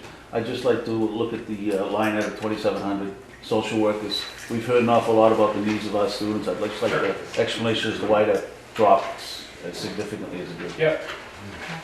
For a reason that is unclear to me, that was budgeted this year at this past year at 104. We only had 1 social worker, to my knowledge, 1 social worker position, and that So it was budgeted that? So I have budgeted down to the amount, and you'll notice also that half of that person's salary is being funded on a grant. We have funded half of that person's salary, we're prepared to fund half of that person's salary onto a grant next year. So we're cutting that significantly. Our request, though, is for more support. But we're saying baseline to where we are, so that number, that 2.6% is a baseline. If we open the doors with the same level of service, basically, that we have this year, give or take, that's really where we think we need to be. No additions, no gains, whatever. And I'm trying to be true to the actual numbers that we have, whether they were budgeted or not, or what have you. So there are some cases where, in fact, we started this year with 2 unbudgeted math teachers. We came into this year and discovered a budget where we were down 1 math teacher in the middle school and 1 math teacher at the high school. We started this school year and said, we can't not have math teachers in those classrooms to start the year. We are going to fund those math teachers one way or the other. So the positions existed, but the budget did not fund those. So to some degree, that variance washes a little bit. I mean, I hate to say it, it's not what we want to happen. But when we discovered that we're missing 2 essential math teachers, so we have 3 grades at the middle school, each grade divided into 2 pods. That means you need 6 of each area teacher, correct? Mm-hmm. You would presume we had 5 math teachers for that middle school. We had 1 grade, 1 pod and 1 grade that would have been completely without a math teacher at the start of this year. I don't have an answer, I didn't create the budget, but that's what we did. So to some degree, we are realizing that we have to offset some shortfalls with some overages that we were lucky to find, and this is one of those. But for this year, we are really trying to fund to exactly what our staffing is and be as correct as possible to that. Thank you. I have a long list here. All right, so my question is about the budget numbers as well. So I think that just through everybody talking, really exposed how in need, especially the elementary schools are for adequate staffing. Now, you have this itemized budget that you have in front of us, the 8.8 million, and then you have the needs-based 9.06. So where are those positions? Are they in this 8.8 or are they in this 9.0? And what's the difference? Because I don't see an itemized difference on there. Okay. So once you get to the further pages, the top is a summary page of all of the major functional areas. So district-wide includes our central office, our maintenance crew, our special education, centralized services. All of our centralized services are in district-wide. If you look at the very first 3 pages, that represents those district-wide expenses. Based on 8.8. When you add in... So I think to answer your question simply, the needs budget, all of the things that we talked about are in addition to the 2016 town budget. So none of what you're seeing in the needs-based budget is included in the town, the middle column there. Is that what? Yeah. So if but you... Okay. I'll help you. I think I know what you're indexing. So if you're looking at that 2016 town budget, that $8,800,000, if you look at the bottom of what's labeled page 3, you'll see that exact number, $8,802,557. That town budget is our effort to get to the town's number that we received from the town manager. We're not quite there yet. We know we have some cuts, and that may involve some bloodletting. I mean, that's the reality, to get to that number. So as we look, we are striving to get to that number as best we can. We've cut as much as we can off, and we may have to start cutting bone. I mean, that's the reality. So if you look at the next page, the item labeled page 4, there are some additions that add up to 263,000. Okay. That's where we get to the 9 million. Those are the things that we feel, if we want to move the needle and we want this school district to get off of level 4 and we want the poor town to be able to hire a town manager, we need to do, right? I mean, we've had this conversation where the town is incapable of hiring a town manager because of our status, so we really want that to happen. But the increase in staff, Right. like what we really like Yeah. was evident that we really need. That's not in that 263,000. So is that That included is- in the 8.8? That is, okay, that first, in the summary, the very first line item is our central office, basically. Then you get to the individual schools. Every single individual school has a page similar to that page 4. Right, but this Yeah. is the 263,000 that brings you to the 8.8 So to the now- 9.0. Yeah. So where is those salaries on here? Is it included? I mean, you. So, okay, if you go to the, right after district-wide, if you go to the one that's labeled 2016 Eastford Road, Yep. okay? Go all the way down to the bottom, you'll see the 2,007,895 that shows up on the front summary page for town budget for Eastford Road. Okay. Would it help if I came over? I see it. If this is, okay. Then if you go to the very next page, you will see those additions we're talking about. You'll see the sped teacher, the interventionist, and all the way down at the bottom, when you add all that up, it comes to 219,000. So that brings the new requested amount, that's the amount that we're requesting, needs-based, at $2,227,395 for Eastford Road. Okay? And again, we appreciate the town's fiscal situation. We're not, I think what we're trying to do here is not create a debate over we want this, we think we need to get this. It's to highlight so that when we walk away from here, there's a realization of what we think we need. If we want to make the moves that we want to make, that this is the kind of staffing and this is the kind of progress that we need to move the needle. If you watch, I hear a lot as someone. Okay. We got a rain Aaron and every once in a while he gets all excited about it, so. Okay, Kristen, are you all set? Sorry. Yeah, I'm good, thank Sorry. you. Okay, Mrs. Gooding, did you have something? Okay, Councilor Manna? Thank you, Madam Chair, for you. Just a couple things. I think you already answered, I'm going to ask anyway. The district custodial, district office custodial function 4110, that went up almost $30,000, $27,583.44. Right. Does it cost more, that much more this year to clean? No, that has, Shovel, well, maybe yeah. shovel and snow. Yeah. Maybe that. That has typically been funded out of, some salaries have been typically funded out of our facilities revolving account. There was a conversation around getting rid of the central office. We could still fund some of that salary and that amount out of the facilities revolving account. If we lose that, I mean, there is some realization, if we lose the central office, we lose some of the money that comes in, but we also lose some of the money that's going out. So there will be a wash. Realistically, there may be 30,000 there. You're correct, available. I won't debate that.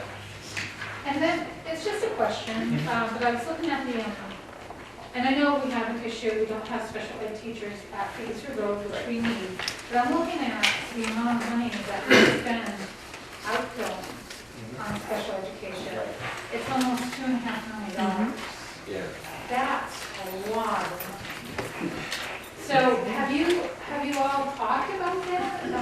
Looked at what we could do here in There's an issue of, Let's- Colleen, are you prepared to talk a little bit about the programming that's been developed over the past few years and how the kinds of students and the numbers of students that we've brought back into the district to realize the cost savings that you're talking about? I just do want to say that there are students, and there always will be students, that we are not able to support.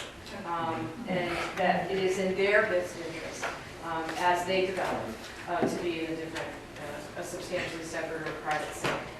We cannot assume that we can bring all students back. However, with that said, I think Colleen's done an admirable job of establishing programs that are in high-performing districts that can support our students and can be a bridge to, are we able to support these students? Are we not able to support these students? So if you want to talk briefly. Yeah, I think, I don't have the chart in front of me from my previous presentation. I think we were at around 52 as short a time ago, maybe as 3 years ago. And we're down to 32, 33. A lot of those students did go to the collaborative. And because we did not have an elementary program, we had it at the middle school, high school for students with some emotional and behavioral disturbance. So we developed that. We also developed a developmental classroom for students with high medical needs. And those have saved us money. We had to certainly obviously put some outlay into getting the teachers and that kind of thing, but as we bring students back, the difference is phenomenal. We might pay $45,000 to $50,000 a year for our minimum for an out-of-district student. So that's almost a teacher salary. So if we can bring 6 students back, for example, with 1 teacher salary and a couple of EAs, which is what we've done, the cost savings is tremendous. So the numbers have come down. We also get circuit breaker reimbursement for anything over foundation, so that does provide relief. We have never qualified for extraordinary relief, so our numbers are not so high that we get that extra additional amount of injection or whatever for that. Transportation is a substantial amount. There's no cost reimbursement for transportation, and you know it doesn't qualify for circuit breaker. So part of what we had originally planned to do was to begin. We purchased the vans for the WET program. That was a tremendous cost savings. Those of you who were here. But we have to look at what maybe other districts are doing. Some districts are purchasing their own vans and or their own buses, because some of these routes are outrageous, and we obviously should audit that. I think that's really our next step, is to look at transportation, do a really good audit, and look at what we're spending. That's the phenomenal amount of money. Ms. Stanton is absolutely right. Superintendent Stanton is correct that there are going to be students that we just can't bring back. Our numbers are now what I would say very good. They're very proportionate. There were probably too many before, and I think we're in a really good shape now to really look at that. We've cut our out-of-district costs as much as we can. Okay, I just didn't know if there was something that the town could do to accommodate, to bring students here, like we're sending out. But you're right, because I looked at the transportation cost, it's over $1 million. It's really, that's where most of it. We can develop programs, bring students back. We've done, I think, over the last 3 years, that's been really my emphasis, to bring those students back that we could. And we could safely house them, we could service them properly, and they become a nice part of the Southbridge community. The ones that are still out of district, I think we're really at a good level, but the transportation has not been changed. Thank you. You're welcome. Thank you. Dr. Page, did you have something? No. Okay. Can I respond to that? I think another thing that needs to be considered is we belong to the collaborative. They're talking about a 17% increase contractually for all the districts that belong to the collaborative. That is a huge expense that we had not planned on or foreseen. The other thing that I think people think that these out-of-district placements are for, kids that aren't that involved. We could not in this community generate a program for children who are blind that can service K through 12. That is just not in the realm of possibilities. The same thing, we cannot fund a program that could service kids K through 12 that are deaf. There are kids that have some significant behavioral issues that can't even be home, and we need to fund that. So I think when people see the out-of-district placement, we just think they're, the special ed kids that we see in the community, it's just turned up a notch. And that's just not the reality. So to service children that are, say, deaf or blind, K through 12, you can only have 3 grade levels at a time together. So that would be not 1 teacher, that would be 4 teachers, that would be so many educational assistants for maybe 1, 2, 3, 4, 5 kids. But that's, those out of district, I think people don't have a real good picture of what that is and what that looks like, and how we couldn't build a program that could meet the needs of those kids. It would be financially irresponsible in a lot of instances to try to create programs in that fashion, so I just wanted to say that. Thank you. Cheryl, just a quick question. Does it potentially affect the budgets that are not Yeah, in the yeah. school budget? What is the total number net increase of personnel in the $25.8 million budget? In the 28, sorry, say that again? In the $25.8 million budget, what is the net increase of personnel proposed in that budget? In the $25.8 million budget, I think that's our effort to meet the number you gave us, and that does not include staff increases beyond our current levels. Okay, so there's no staff increases in that? There's no intended staff increases. I'm just asking because it has an impact on 2 or 3 budgets, the most important being the health budget. And so I thought I heard 10 in the bigger budget. Correct. Okay, great. Yep, Thanks. yep, yep. Yes, you're right. I have a question. This budget you gave us here, these line items, these are summary figures. She's got the details, she's looking at them, okay? When I was the chairman of education, when I was on education before, I think I was on education 5 times, we always got a detailed report, not a summary line. We got a detailed report so we could look at it. I don't have that, all right? Right? You have a ledger book or something that you can print, right? Am I correct? Sure. Well, I'm just trying to tell you. You got one figure for every, I've got one figure. I want to see the total of everything. Right? When I was the chairman of education, I used to look at it every month and review it with the superintendent to see how much money you were spending and where your money was going. We never micromanaged, okay? But if we have a detailed report, But what's that? That's not micromanaging, what is it? we want a detailed report to see, that's your opinion. We have a right to see a detailed report, okay? We're giving you the money. We have a right to know what these summary figures are total, okay? Can I ask a clarifying question? When you say you were, what was the phrase you used again, chair? When I had her position, So. okay, I was the chair of education, Okay, all right? I just wanted to. And anyway, that Right. year, we had a lot of trouble with the school committee and the town side, and I was always on the school committee side. I called 26 meetings that year, Okay, okay? So it isn't I'm against you people. Yeah. You're giving me summary figures here, okay. all right? We have a right to see the detailed figures, Absolutely. okay? If that's your request, I will forward it to the town manager.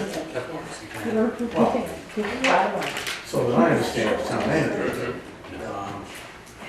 does the school department provide 9 copies of the detailed school committee budget, school department budget book when the budget is done? Not this year. Last year we got one. Okay, because I have one in there, but, you know, I don't want to have to reproduce 1,000 pages. Yeah, it's very long. Okay. I'm happy to email it. Our paper If you cost gave us, is if we high get, this she year. get one printout and she got it, we could all look at it. Well, let me It's try to be clear here. Council is the Can't email appropriate that, it's authority. about this big. Right. The council has every right to every level of detail, which it is the appropriating authority. Right. It's like a town meeting in a town, a city council in a city, that's what they are. So they get a very detailed budget, and all 9 of them, Right. the town. And I guess I'm hearing that that's not always done. I don't know if it is or isn't, but all I'm suggesting is if the council, if it's the norm for the council to get a detailed school budget, they should be given that. Sure. I mean, I just assumed that was the normal practice. You mean the finalized budget, once it's finalized? Yeah. I'm sorry? Once it's finalized, Yes. or? Well, I give the council a proposed budget with an executive summary, I sent a copy down to the school. I didn't do enough for all the school committee members, only because the school committee does not appropriate the budget, the council appropriates it. So they need to see whatever level of detail they wish to see, because that's their authority. So I would assume that when superintendent and school committee are ready to say, here is our proposed budget, that binder with all that detail, 9 copies come up to the council.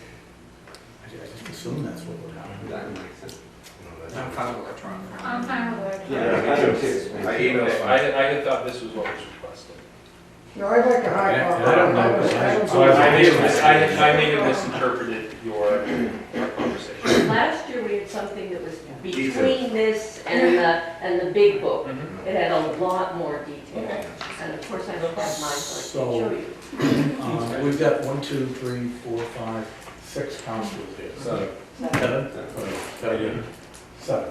So, we're hiring, we got the chairman. Anyway, so you get 7 councilors, just to save you having to print all that. How many councilors want it in print form, the big one? Big, I want one. I want one, I don't want an email, I don't do email, right? Oh, I don't have an email anymore. I'm not taking Excuse me, I want one. And Conrad will want to print that one because he does not.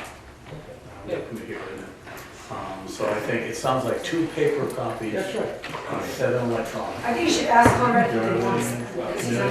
What's electronic? Yeah.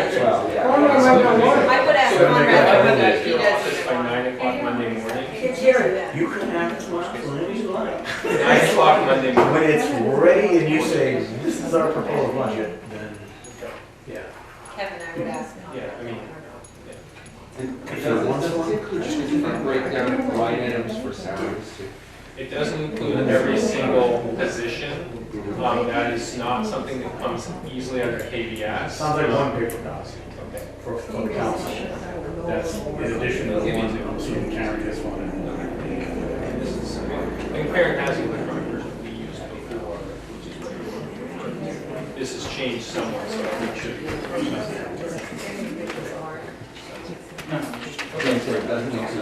Okay. Salary. It doesn't include every single individual person's salary. Hey, you want to say that free? Yeah, my Okay, turn. I will include every single salary. Right, Counselor Carrasco. In regards to, I know Councilor Reyna mentioned the special education district place, you know, the amount of money combined between transportation and, is there any way you can bring down the transportation costs?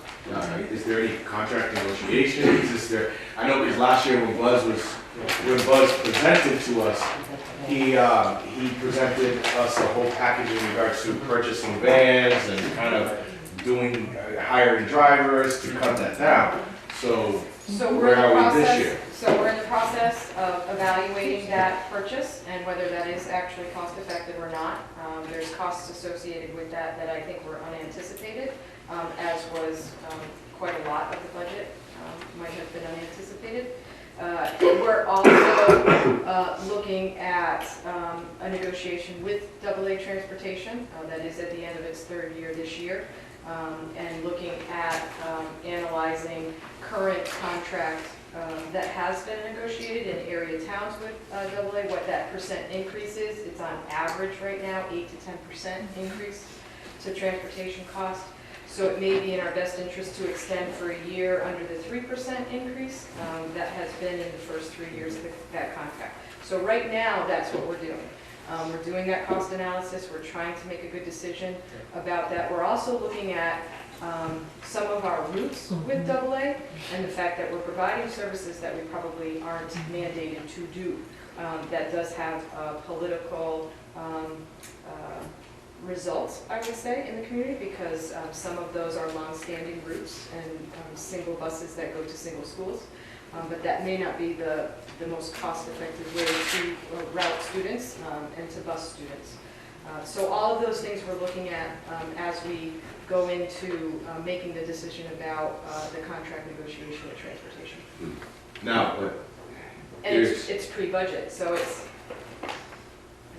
an unknown. So now, my question to you would be, are you including that 8 to 10% increase in this budget, or why is it going up another We have a 3% increase in this budget, and we put this together, we were presuming that it would continue. In talking to AA as well as some other people in transportation over school districts, there's been a lot of precedent for increases when people have gone out to bid of 6 to 8%. We are hopeful that we can negotiate with AA, maybe a 1-year extension at a lower rate. Now the challenge is if we refuse a 1-year extension with them, let's say they offer us 3% for 1 year, we can go out to bid. Now if we go out to bid, that's a fishing expedition. We may get a better deal, but we may also end up 10% in the hole. So we need to look at those and compare those options given the risk. So we're trying to talk to other school districts that have gone to bid. We're trying to talk to other bus companies about what their increases have been year to year. And if it looks like we're likely to get a 6, 8, 10% increase if we go out to bid, then it really probably doesn't make sense to go out to bid, and it makes more sense to try to stay with AA transportation. If we can negotiate the check. So one might be guaranteed, the other is risk. We want to try to be as safe as possible within appropriate procurement. Councilor Clemens? Thank you. From the same vein, Councilor Carrasco. Well, two things. Actually, I've never seen an overly detailed budget in 6 years. We were told a couple of times that it was not, we appropriate and you do what you want with it, so therefore we don't have to tell you exactly everything we spend it. That didn't go over well. We've had a little bit occasionally of more detail. As we said last year, it was kind of odd the way it was done in parts and nothing was even put together. It was very strange. Didn't help that much. One of the things that we did talk about in depth over the last couple of years was the transportation, and I was under the impression we had already made strides in that area. I remember them, I thought they even got a van, and they were talking about one, I believe it was for the blind school, perhaps, going with one driver that you pay X amount per year, one van. We've got that You were going. gonna save $100,000. Well, the first year, this is the first year full implementation. There was the capital expenditure for the van itself. We have a driver and a monitor. They have the, their, 7Ds. And we did pick the most expensive route, which was to East Long Meadow, Right. and they are doing it now. So I don't know when we'll see that cost saving, obviously, because of the original expenditure, capital So we did expenditure. one thing. But that was a $88,000 route already. So if you put the numbers in for insurance and training of the staff and the capital expenditure for the van, I think it was anticipated even when Buzz was here that we wouldn't see, a return on that, thank you, immediately, but over time. So those are the things that you have to consider. Those are those initial expenditures that you have to make in order to save. So that is one, and then the 2 wet vans are taking our students out into the community. That is a really cost-effective program. It is as efficient as it can be, and those were the $500 a day vans that we've cut that. Right, that I remember. And so that, too. yes. It was, that Yes. somebody had wondered how we had so much money to bring people out Yes, for half an hour. that was I inherited that. Yeah, it must be a really rich budget, they told me, and I'm shocked. So, it was nice that I got taken. So it's a start. We have started looking at that. The other thing I think we've talked Still so about, high. it is high, it's all high. And the collaborative, we've also talked about using the collaborative for some routes with some surrounding regions as well, because we don't use them. We do AA. So maybe cherry picking some routes that might be cheaper. Right. And little companies, the scale would be a win for them. And to that, they're looking at potentially abandoning transportation. It hasn't been cost effective for them. There you go. And they're losing So AAA money. is making out because nobody else is here to do it? Maybe, Wow. but, to your point. Where's Uber? to go back to SWEC as a board member and say, look, we're actually looking to use you as transportation. Does that make a difference in your decision regarding keeping transportation or not? So that's a decision that is talked about at the board there. But are there alternatives in this area? First student. It's a small market. But it's controlled by the bid too, because the contract right now stipulates that AA has those. So in order to break that contract is something I think they're looking at right now. Can we remove that special entities from the contract without breaking the whole contract? Which means putting the whole contract out to bid again, at an 8 to 10% increase. You know, another big piece of this is when we started transporting all of the students to the middle school, high school, and the district had to absorb that cost into the budget with no increase from anywhere else for that. And there was huge costs associated with that as well, and restructuring of routes and things like that. That was a major factor that I don't think was considered when they built the school up on the hill. Well, with all due respect, it was considered, and the savings came from the cost efficiency of that building up on Torrey Road. That's how the buses were paid for. Okay, we're gonna go through the chair. Councilor Clements, are you all set? Yes, thank you very much. Okay, Mr. Abrahamson. Rewriting history is always popular, but we won't get into that. We've had years of stream of consciousness, school governance and administration that we're trying to overcome.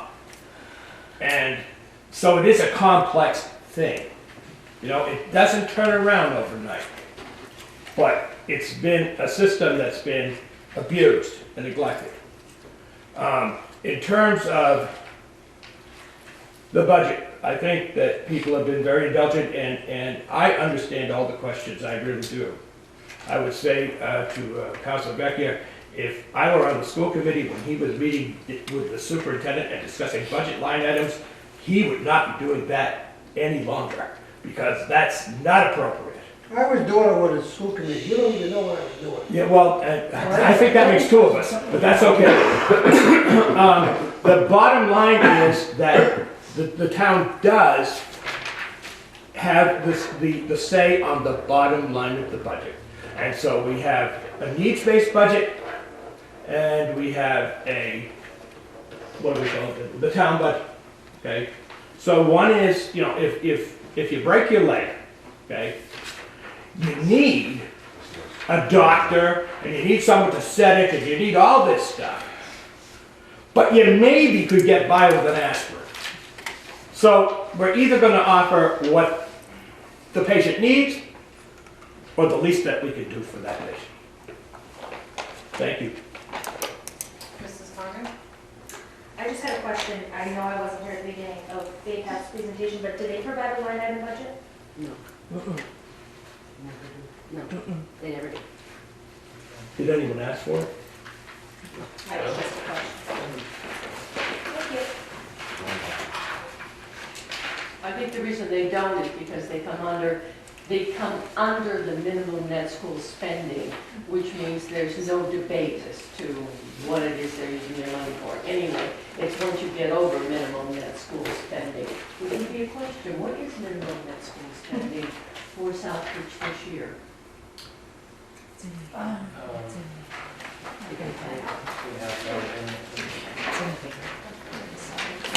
good question. I think I have it here, because I have Southbridge required net school spending for fiscal year 14 is $26,357,286. That's your 15, there's no 3-year 15. 15, 16 school year. So your required net school spending for fiscal year 14, your required net school spending was $26,357,286. Your actual net school spending, and this is according to DESE Office of School Finance, the actual net school spending was $27,322,438. So that equates to approximately 3.7%. So over required. net school spending is not what this, there are items that the town holds on their side that are separate from this budget and are part of that net school spending calculation. So it's hard to put this in the scope of that net school spending number. So for example, there is school choice, payment to to Bay Path is part of that net school spending. So there are a couple other items that fall into that. So their net school spending might be 28 million, and our piece of that might be what you would directly give to us is 26 or 25, something in there. I don't have that number in front of me, but it's been done. Ms. Quinney has it, I'm pretty sure. If I may, Madam Chair, the required net school spending, this is the proposed, as it hasn't been approved, as I think we all know, for FY16 for Southbridge net school spending is $27,590,854. And to that, I think the challenge that we face versus what Bay Path faces is Bay Path takes out their out-of-district school choice, that's taken out, and then they say, so then add in the 225, 121, and then this is your net school spending. We have other things taken out that exceed what Bay Path has taken out. So we get a school choice, which is 1.2 million. Then they take out administrative costs for a variety of different things. So at the end of the day, we don't actually get the $27 million. That's the reality of that situation. So if we would be more than thrilled if you were offering us to actually have $27 million as the school budget, but that's not the reality. The 28 million obviously is over, but if we came in at 27 that actually came into the hands of the school, I think that we would be absolutely over the moon and meeting the needs of the kids in the district. But that's the difference between Bay Path's net school spending budget and ours. Like, it goes up, the spending was 7.45%. I think with the 28 million, it's 3 point something percent. I don't know what the percentage is, but it's not 7.45% over. The increase isn't that, and so I just wanted to clarify. Thank you. One thing I want to follow up a little bit on is the whole buses thing. Just a perspective, have you guys talked to Bay Path or the other public schools about collaborating, well, particularly the Bay Path, on collaborating on bus routes within town? Because I know living up on Lebanon Hill, there's like 3 buses that go by our house, they're going to spend 15 minutes, and they've got like 1 kid on them, if anybody, by the time they get to our house. Maybe sharing, like having bus drop-off points where you centralize and so that a full bus actually goes up the hill or something like that. I don't know what that would work and how that would save money, but it's going to be better than having buses with nobody on them. Also, you mentioned IT services earlier. How much do we share between the schools and the town side on IT? Almost nothing. Very different sort of creatures. Servicing students in schools is a little bit different. We're also significantly larger from an IT footprint in terms of what needs to happen. We with education in the 21st century becoming far more online, far more technological, our requirements for things like getting technology into the hands of students. Many schools are starting one-to-one programs.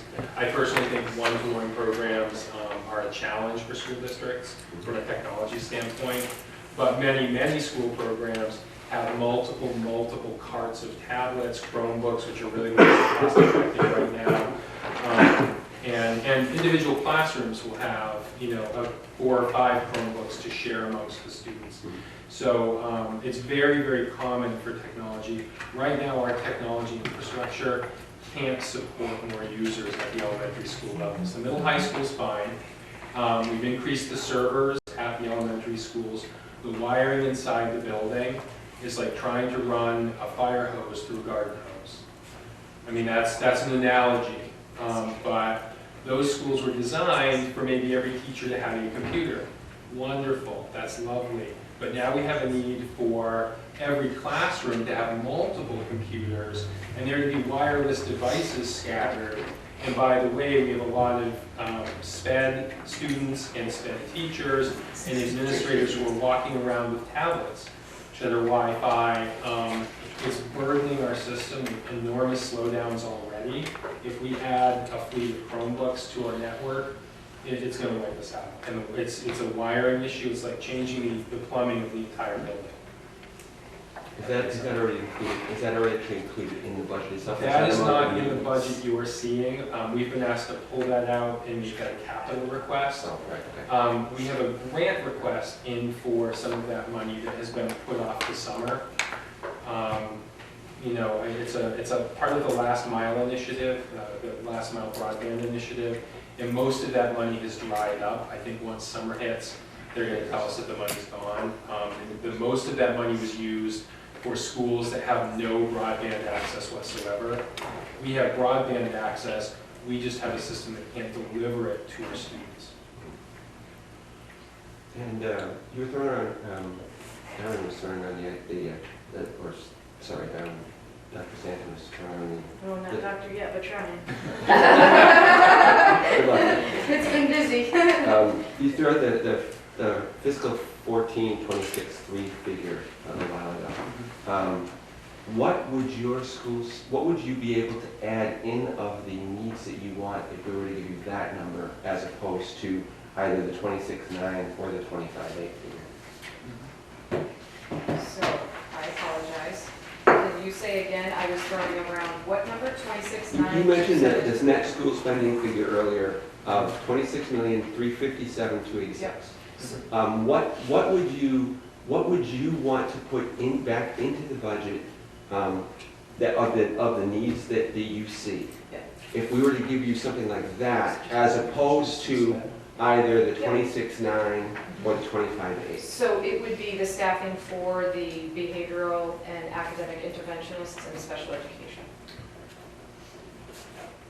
And just so you know, the district has prioritized all those needs. That was one of the things that we did as at the district level with all of the principals, was to take a look at, you know, we understand where we're at as the town and what the allocation may be, but that, you know, if we were to get any sort of increase, where would we go? And I think that the belief is, with all due respect to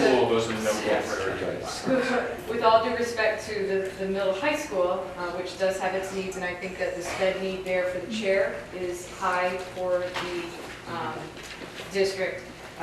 The early intervention at the pre-KK is where we feel that those students will benefit most from staying on grade level early, so that we're not accruing the cost. It's also a way to address ELL needs, because the youngest of our children will acquire language in a regular education classroom, because they are so much designed around literacy. And so keeping the ELL students in that setting that is language rich is a huge benefit to the students. You all set, guys? For the moment, yes. Okay. Monique? Thank you, Madam Chair, through you. I guess now I have a couple things. First, are you speaking with our state reps and our state senator in regards to needs? I know for the grant, the kindergarten grant, that's a little bit. He keeps cutting everything. I'm sorry to interrupt. That's okay. I know, but You gotta it's get it. proposed got huge. But it's put someplace else, and trust me, there's a lot of people that want to see it back. Okay? But have you talked to them about, actually sat down and said, this is what our district needs, help us? I mean, have you had a meeting, one-on-one, face-to-face? Yep. We have regular meetings with the state. We have regular meetings with our AIP team. We have regular... I'm not talking about that. I'm talking Let about... me talk about how that Okay. translates into how we advocate for a level 4 district. Because we are a level 4 district, we do have direct access to commissioners at DESE, and I would commend the school committee for taking an active role in asking for the support. However, DESE does draw the line at telling towns how they need to appropriate. That doesn't mean that we aren't encouraged to write grants and apply for grants, and because we have the student demographics that we are awarded with many of those grants, but over time, we're seeing a decline in those grants. So, you know, as the fiscal picture for the state declined, grants declined. As the fiscal picture for the state looks like it may be improving, then we can hold our breath and hope that grants are increased again. But to your point, yes, we're in close contact, but they do not make recommendations regarding town expenditures for personnel or staff. I suppose, you're talking about the DESC. Okay, I'm talking about our state rep and our state senator, going directly to them and saying, this is what our town needs. We are in desperate need of this. And they will advocate for you. So that's, you know, something that I feel very strongly. Well, I guess what I would like to sort of point out, in the big picture history of analyzing school spending in Southbridge, it appears that every time there is a Chapter 70 increase to funding, the town decides that that's the year to decrease the town input into net school spending. So for example, in 2012, Chapter 70 increased 2.6% and the town increased 3%, but the next year when Chapter 70 funds were increased 5.3%, the town decreased their share by 1.5%. There was a 2.7 increase in 2015 and a corresponding change of 1.7%. And with the proposals this year, the proposed Chapter 70 funding is an increase of 2.9%, but a reduction proposed this year of 2.3% decrease from the town. So it just seems like if Chapter 70 goes up, we go down. And I don't know why that happens. I mean, I haven't been here long enough to ask the right people the right questions, but it appears that there is this, I can't explain it. And that would be a goal of mine moving forward, is to understand the process that the town is using and how that's happening. Mrs. Quinney, I have you on the list. Well, I can just, in looking at the proposed FY 16 versus FY 15, last year, over net school spending, and net school spending is the bare minimum that the state requires you have to allocate. The town gave $841,297 in excess over net school spending. This year, according to the proposed net school spending worksheet, that number would be $672,771. So it has gone down $168,526. So we can ask the state for more money, but unless the town is willing to meet that or continue to maintain what they've done in the past, that number is never going to increase an impact to our students. Councilor Garcia. We're here tonight to approve or disapprove the town manager's budget, so I'd like to make a motion. I still have one more person after you who wanted to speak, so I'd like to. Well, we can make a motion, then you can keep speaking. You already have them. Yeah, There is a motion on Yeah, but we have a motion for the town manager's figure, because that's the figure we should have a motion for. Because we've already set, the town manager already set the budget. We want to make it better. Well, actually, I think there is a motion, it's just. No, there's a motion made to start the discussion. Just a discussion. Well, it was to review and approve Southbridge School fiscal year 2016. So I can make a motion. It's a recommendation. It's only recommendation. Right. It's not binding. It's recommendation to approve the town manager's version of the budget? or That their doesn't specify. That's what I'm saying, it doesn't specify. That- So if that's what you're saying, you need to amend that motion, because there's a motion already there. Because it's not specific. So the motion I would like to make, can I make the motion? You can amend the motion. Well, you make the motion. I'm not doing anything. He's I didn't raise my hand. I want to make a motion to approve the town manager's budget of $25,537,820. Point of order, Madam Chair. There's already a motion on the table.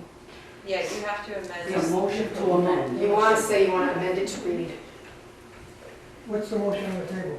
The motion on the table is is to approve. Is exactly what agenda That's item why- says. Okay, so I want to amend it. Amend the motion to approve the town manager's figure of $25,537,820. What's, No, this is the figure over here. He's got, it's. We changed it. They don't have the right figure, that's the right figure.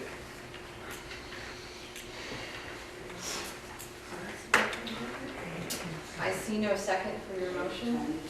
I'll second. Okay. So this is the 537.8.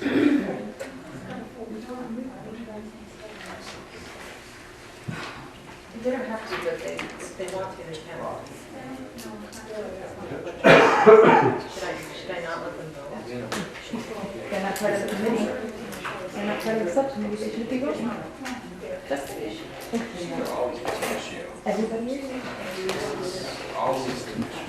What do you say, Sean? Better part of EHS. So I can make, I made the motion, he seconded it, that's okay? Whatever motion you want. Talk to her, she's the chair of this meeting. Something, not me. All right, I don't know. All right, I thought still you have- said something that you Something couldn't- completely different. I still have, Mr. Abrahamson and Mr. McLaughlin who were in the list for discussion, and I'd like to take them. Thank you. Thank you very much. Thank you very much. Was that for me? Yeah, so go ahead, Mr. Abrahamson. It was basically going back to something that Councilman said, in terms of contacting representatives. At both the last school committee meeting and the last town council meeting, a letter was brought forward from the superintendent asking for the support to send our request for the putting back that money for the full-day kindergarten. On the school side, we voted to have the school chair, the school committee chair write a letter. She has done so. Most of the people have signed it. On the town side, it wouldn't have even been noted unless Councilor Vecchia brought it up, and it was simply dismissed. No, No, it wasn't. no, you gotta It was get not this. dismissed, and I even talked to both of them. How was it handled? What was the final resolution of that at your meeting? So it would be added to the upcoming council agenda to be voted on. Okay, You're gonna get it. We just haven't done it all right. yet, but we're on. Well, then, we have done it, and I'm glad that you're going to be doing it too. Well, can I just clarify something? Because I talked to the ranch. They're gonna try and get the money. And if they can't get the money, the town manager stated to me on the telephone yesterday that he's gonna find the $93,000 and don't raise taxes and cut something. And we've already been talking about this, that if worse comes to worse, you're gonna get your $93,000. So we're positive with that. You can bet your life on it. Well, the town runs more autocratically than we do. Well, I'm just trying to explain to you, you can bet your life that you're gonna get that $93,000 restored one way or another. Mr. Abrahamson, are you all set? Yes, I am, thank you. Okay, I have Mrs. McLaughlin. thank you very much. So conversations like this are going around all school districts right now regarding minimum net school spending in Chapter 70. And they have been holding regional forums to hold public hearings so people have input on foundation budget. The formula has been in existence for a number of years. Towns are arguing that it's not equitable for certain towns like ours that have high needs populations, different things like that. So I just want everybody to be aware that that is happening. I believe their report is going to be done this year. I can't remember the exact timing of it, and it's actually too bad Mr. LaFleche isn't here because he's on the board. He's on the commission investigating this and running some of these hearings. So it would have been great to have some of these questions for him. But, so I think our senator and representative are well aware that these are going on, but to Councilor Nana's point, we should reach out to them. And in fact, in the letter that I wrote regarding the full-day kindergarten grant that we drafted for the school committee, I extended invitations to Senator Fatman, Representative Durant, and Representative Dempsey on House Ways and Means to come visit our program in Southbridge and see what the difference would be. So, just wanted to let you know. In the realm of net school spending, I think it's important, and Superintendent Stanton has a chart that reflects that the average state net school spending right now is 19 to 20% above net school spending per town. And when you look at schools that are in level 4 and that are in the improvement categories, they are all the districts that are 1 to 2 to 3 to 4% above net school spending. And when you look at the towns that have made it out of level 4 categories, they are up of 20, 30, 40% above net school spending. So I think it's important to note that if we're looking to make any improvement here at all, we need to be up at those numbers, and we need to do that. And we talked about that at the budget subcommittee meeting of the school committee, and we made, everybody agreed that our goal is to see our students succeeding and to do the best that they can do. And by not providing the funding for that, we're cutting short. We're not providing the ability for that to happen. So in realistic, when we're looking at the numbers and we're looking at 2, 3, 4, or 5% above that number, we need to be much higher than that if we want to see success, just based on the data that's on DESE website. Anybody can go on the DESE website, you can look at that, you can Google level 4 districts that have made it to level 1, and you can look at what their net school spending is, and it's all well above that. Thank you, Madam Chair. I just want to say to this committee that this is very frustrating to me, not only as a school committee member, but also as a community member, because of this whole net school spending. Right now, Southbridge in 2013 was at 3%. You look at other districts like Carlisle, the top school district in the state of Massachusetts, 88% above net school spending. They're that way because that's what their town appropriates to them. It is up to you to change this town. People will move here if the schools succeed. People will not come to this town, and they will continue to leave this town if you're going to keep that at that 3%, 2 to 3%. Because these schools will not succeed with the bare bones minimum. And I think, and I'm just reaching out to all of you, that the kids of this school district deserve so much more than you were talking about right here, right now. The children of this district do not deserve 3%. They deserve 10, 20%. We should not be nickel and diming the kids of this school district who are in so much dire need of all of these other services. They go to school so they can be safe. Some of these kids are not safe at home. And for 3% above net school spending that the town's going to nickel and dime the children of this district, to me, is sad. And I just urge you all to do your homework. Look at other school districts. Look at level 1 districts and look at how much the town gives those school departments and their children of their school district to succeed. And it falls on you to make this town better. And that's all I have to say. Thank you. Thank you, Madam Chair. I just because Mr. LaFleche had mentioned that they had 2 or 3 students who attempted suicide last year, and that there's a significant need at BayPath to address the needs of students in that way.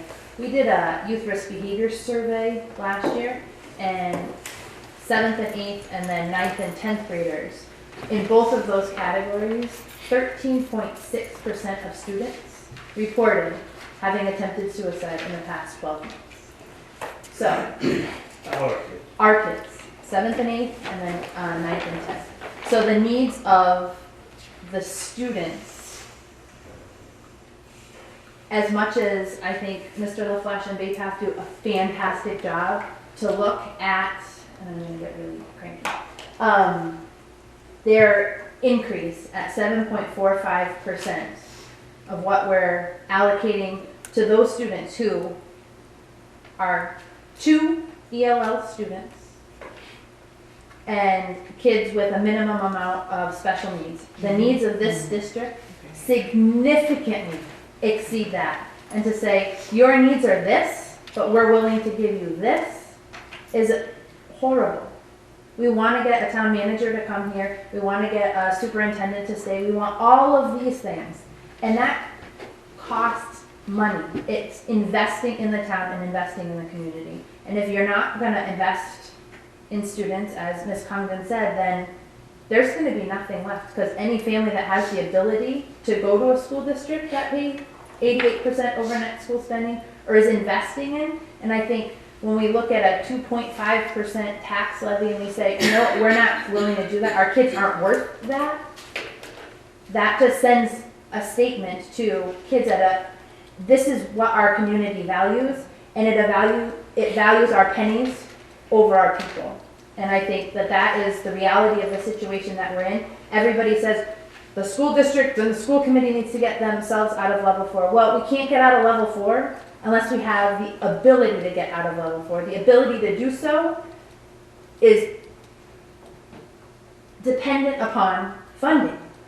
You can't say, we want you to go from here to here, but we're going to put up a wall and say, we can't give you anything beyond that. I think that's something that I would ask you all to think long and hard about. Are our pennies more important than our people? Because I think that's where we're at right now. Okay, I think at this point we can vote on Apple's amended motion. Can you read that back to me?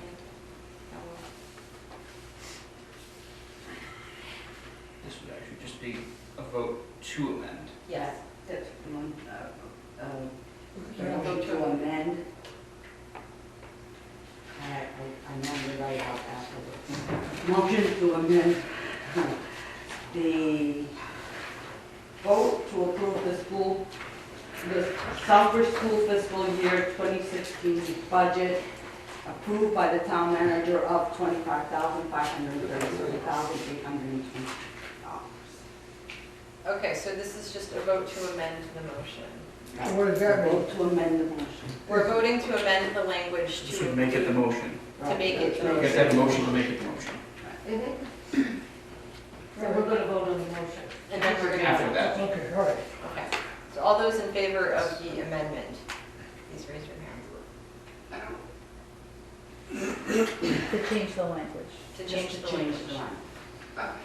In other words, do you? The original motion was to approve the Southbridge School fiscal year 2016 budget. That is no number, so we had no number. That was He was the proposing original. a number. He's now amending it. I understand. Okay? Okay, all those in favor? 2? Mhm. 3. 3? So third. Sean raised his John raised his hand. hand. Just trying to get a motion on the table to vote. Okay, motion does not carry. What does that mean? You don't have the motion? We still have a motion to, Yeah. the original motion, review and approve Southbridge School fiscal year 2016 budget. But Don't that you have to doesn't. put a figure in It's there? ambiguous. Shows in the number. That's very. Does it have to have a number? Yes, I think that's. It should have. a number. Point of information, Madam Chair. The school committee hasn't had its public hearing on the budget and hasn't voted to put forth a firm number. Right, I don't believe this is a binding vote in It's any not. way anyway. So in that case, we probably should wait until what their public hearing is then. Okay, so forget it. Right. So do you want to withdraw the motion? And then you can reconcile the I'll two. withdraw the original Yeah, motion. if you- Because I made it, I The believe. original motion. I second it. Okay, And I will, instead, I will replace it with a motion to revisit after school committee is able to have a hearing, April a 14th. public hearing. I will second we do have another meeting scheduled for The end of the month, right? April 29th Yeah. at 7 p.m. Mhm. So we could April hold- 29th, Yep. what time? 7, What day is that on? I believe it's a Wednesday. Yes, the motion, Sean. Can I? My motion was to refer this to the next EHS subcommittee meeting. How's that? We'll do that instead. Do you have a question? Is there available, like, at some point between now and then, like, the town manager's numbers of what he had come up with as well? That's what we got. Is it? Oh, I never got this, I'm sorry. Was it in your packet? No, it wasn't. No, we didn't get that. So I will, just wanted to ask you to have something. Yeah.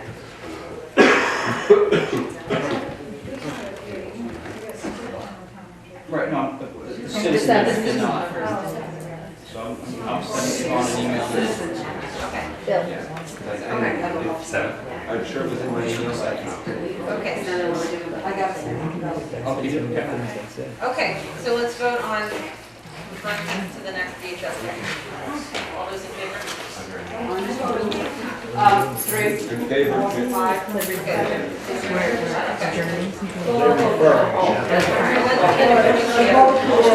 Okay.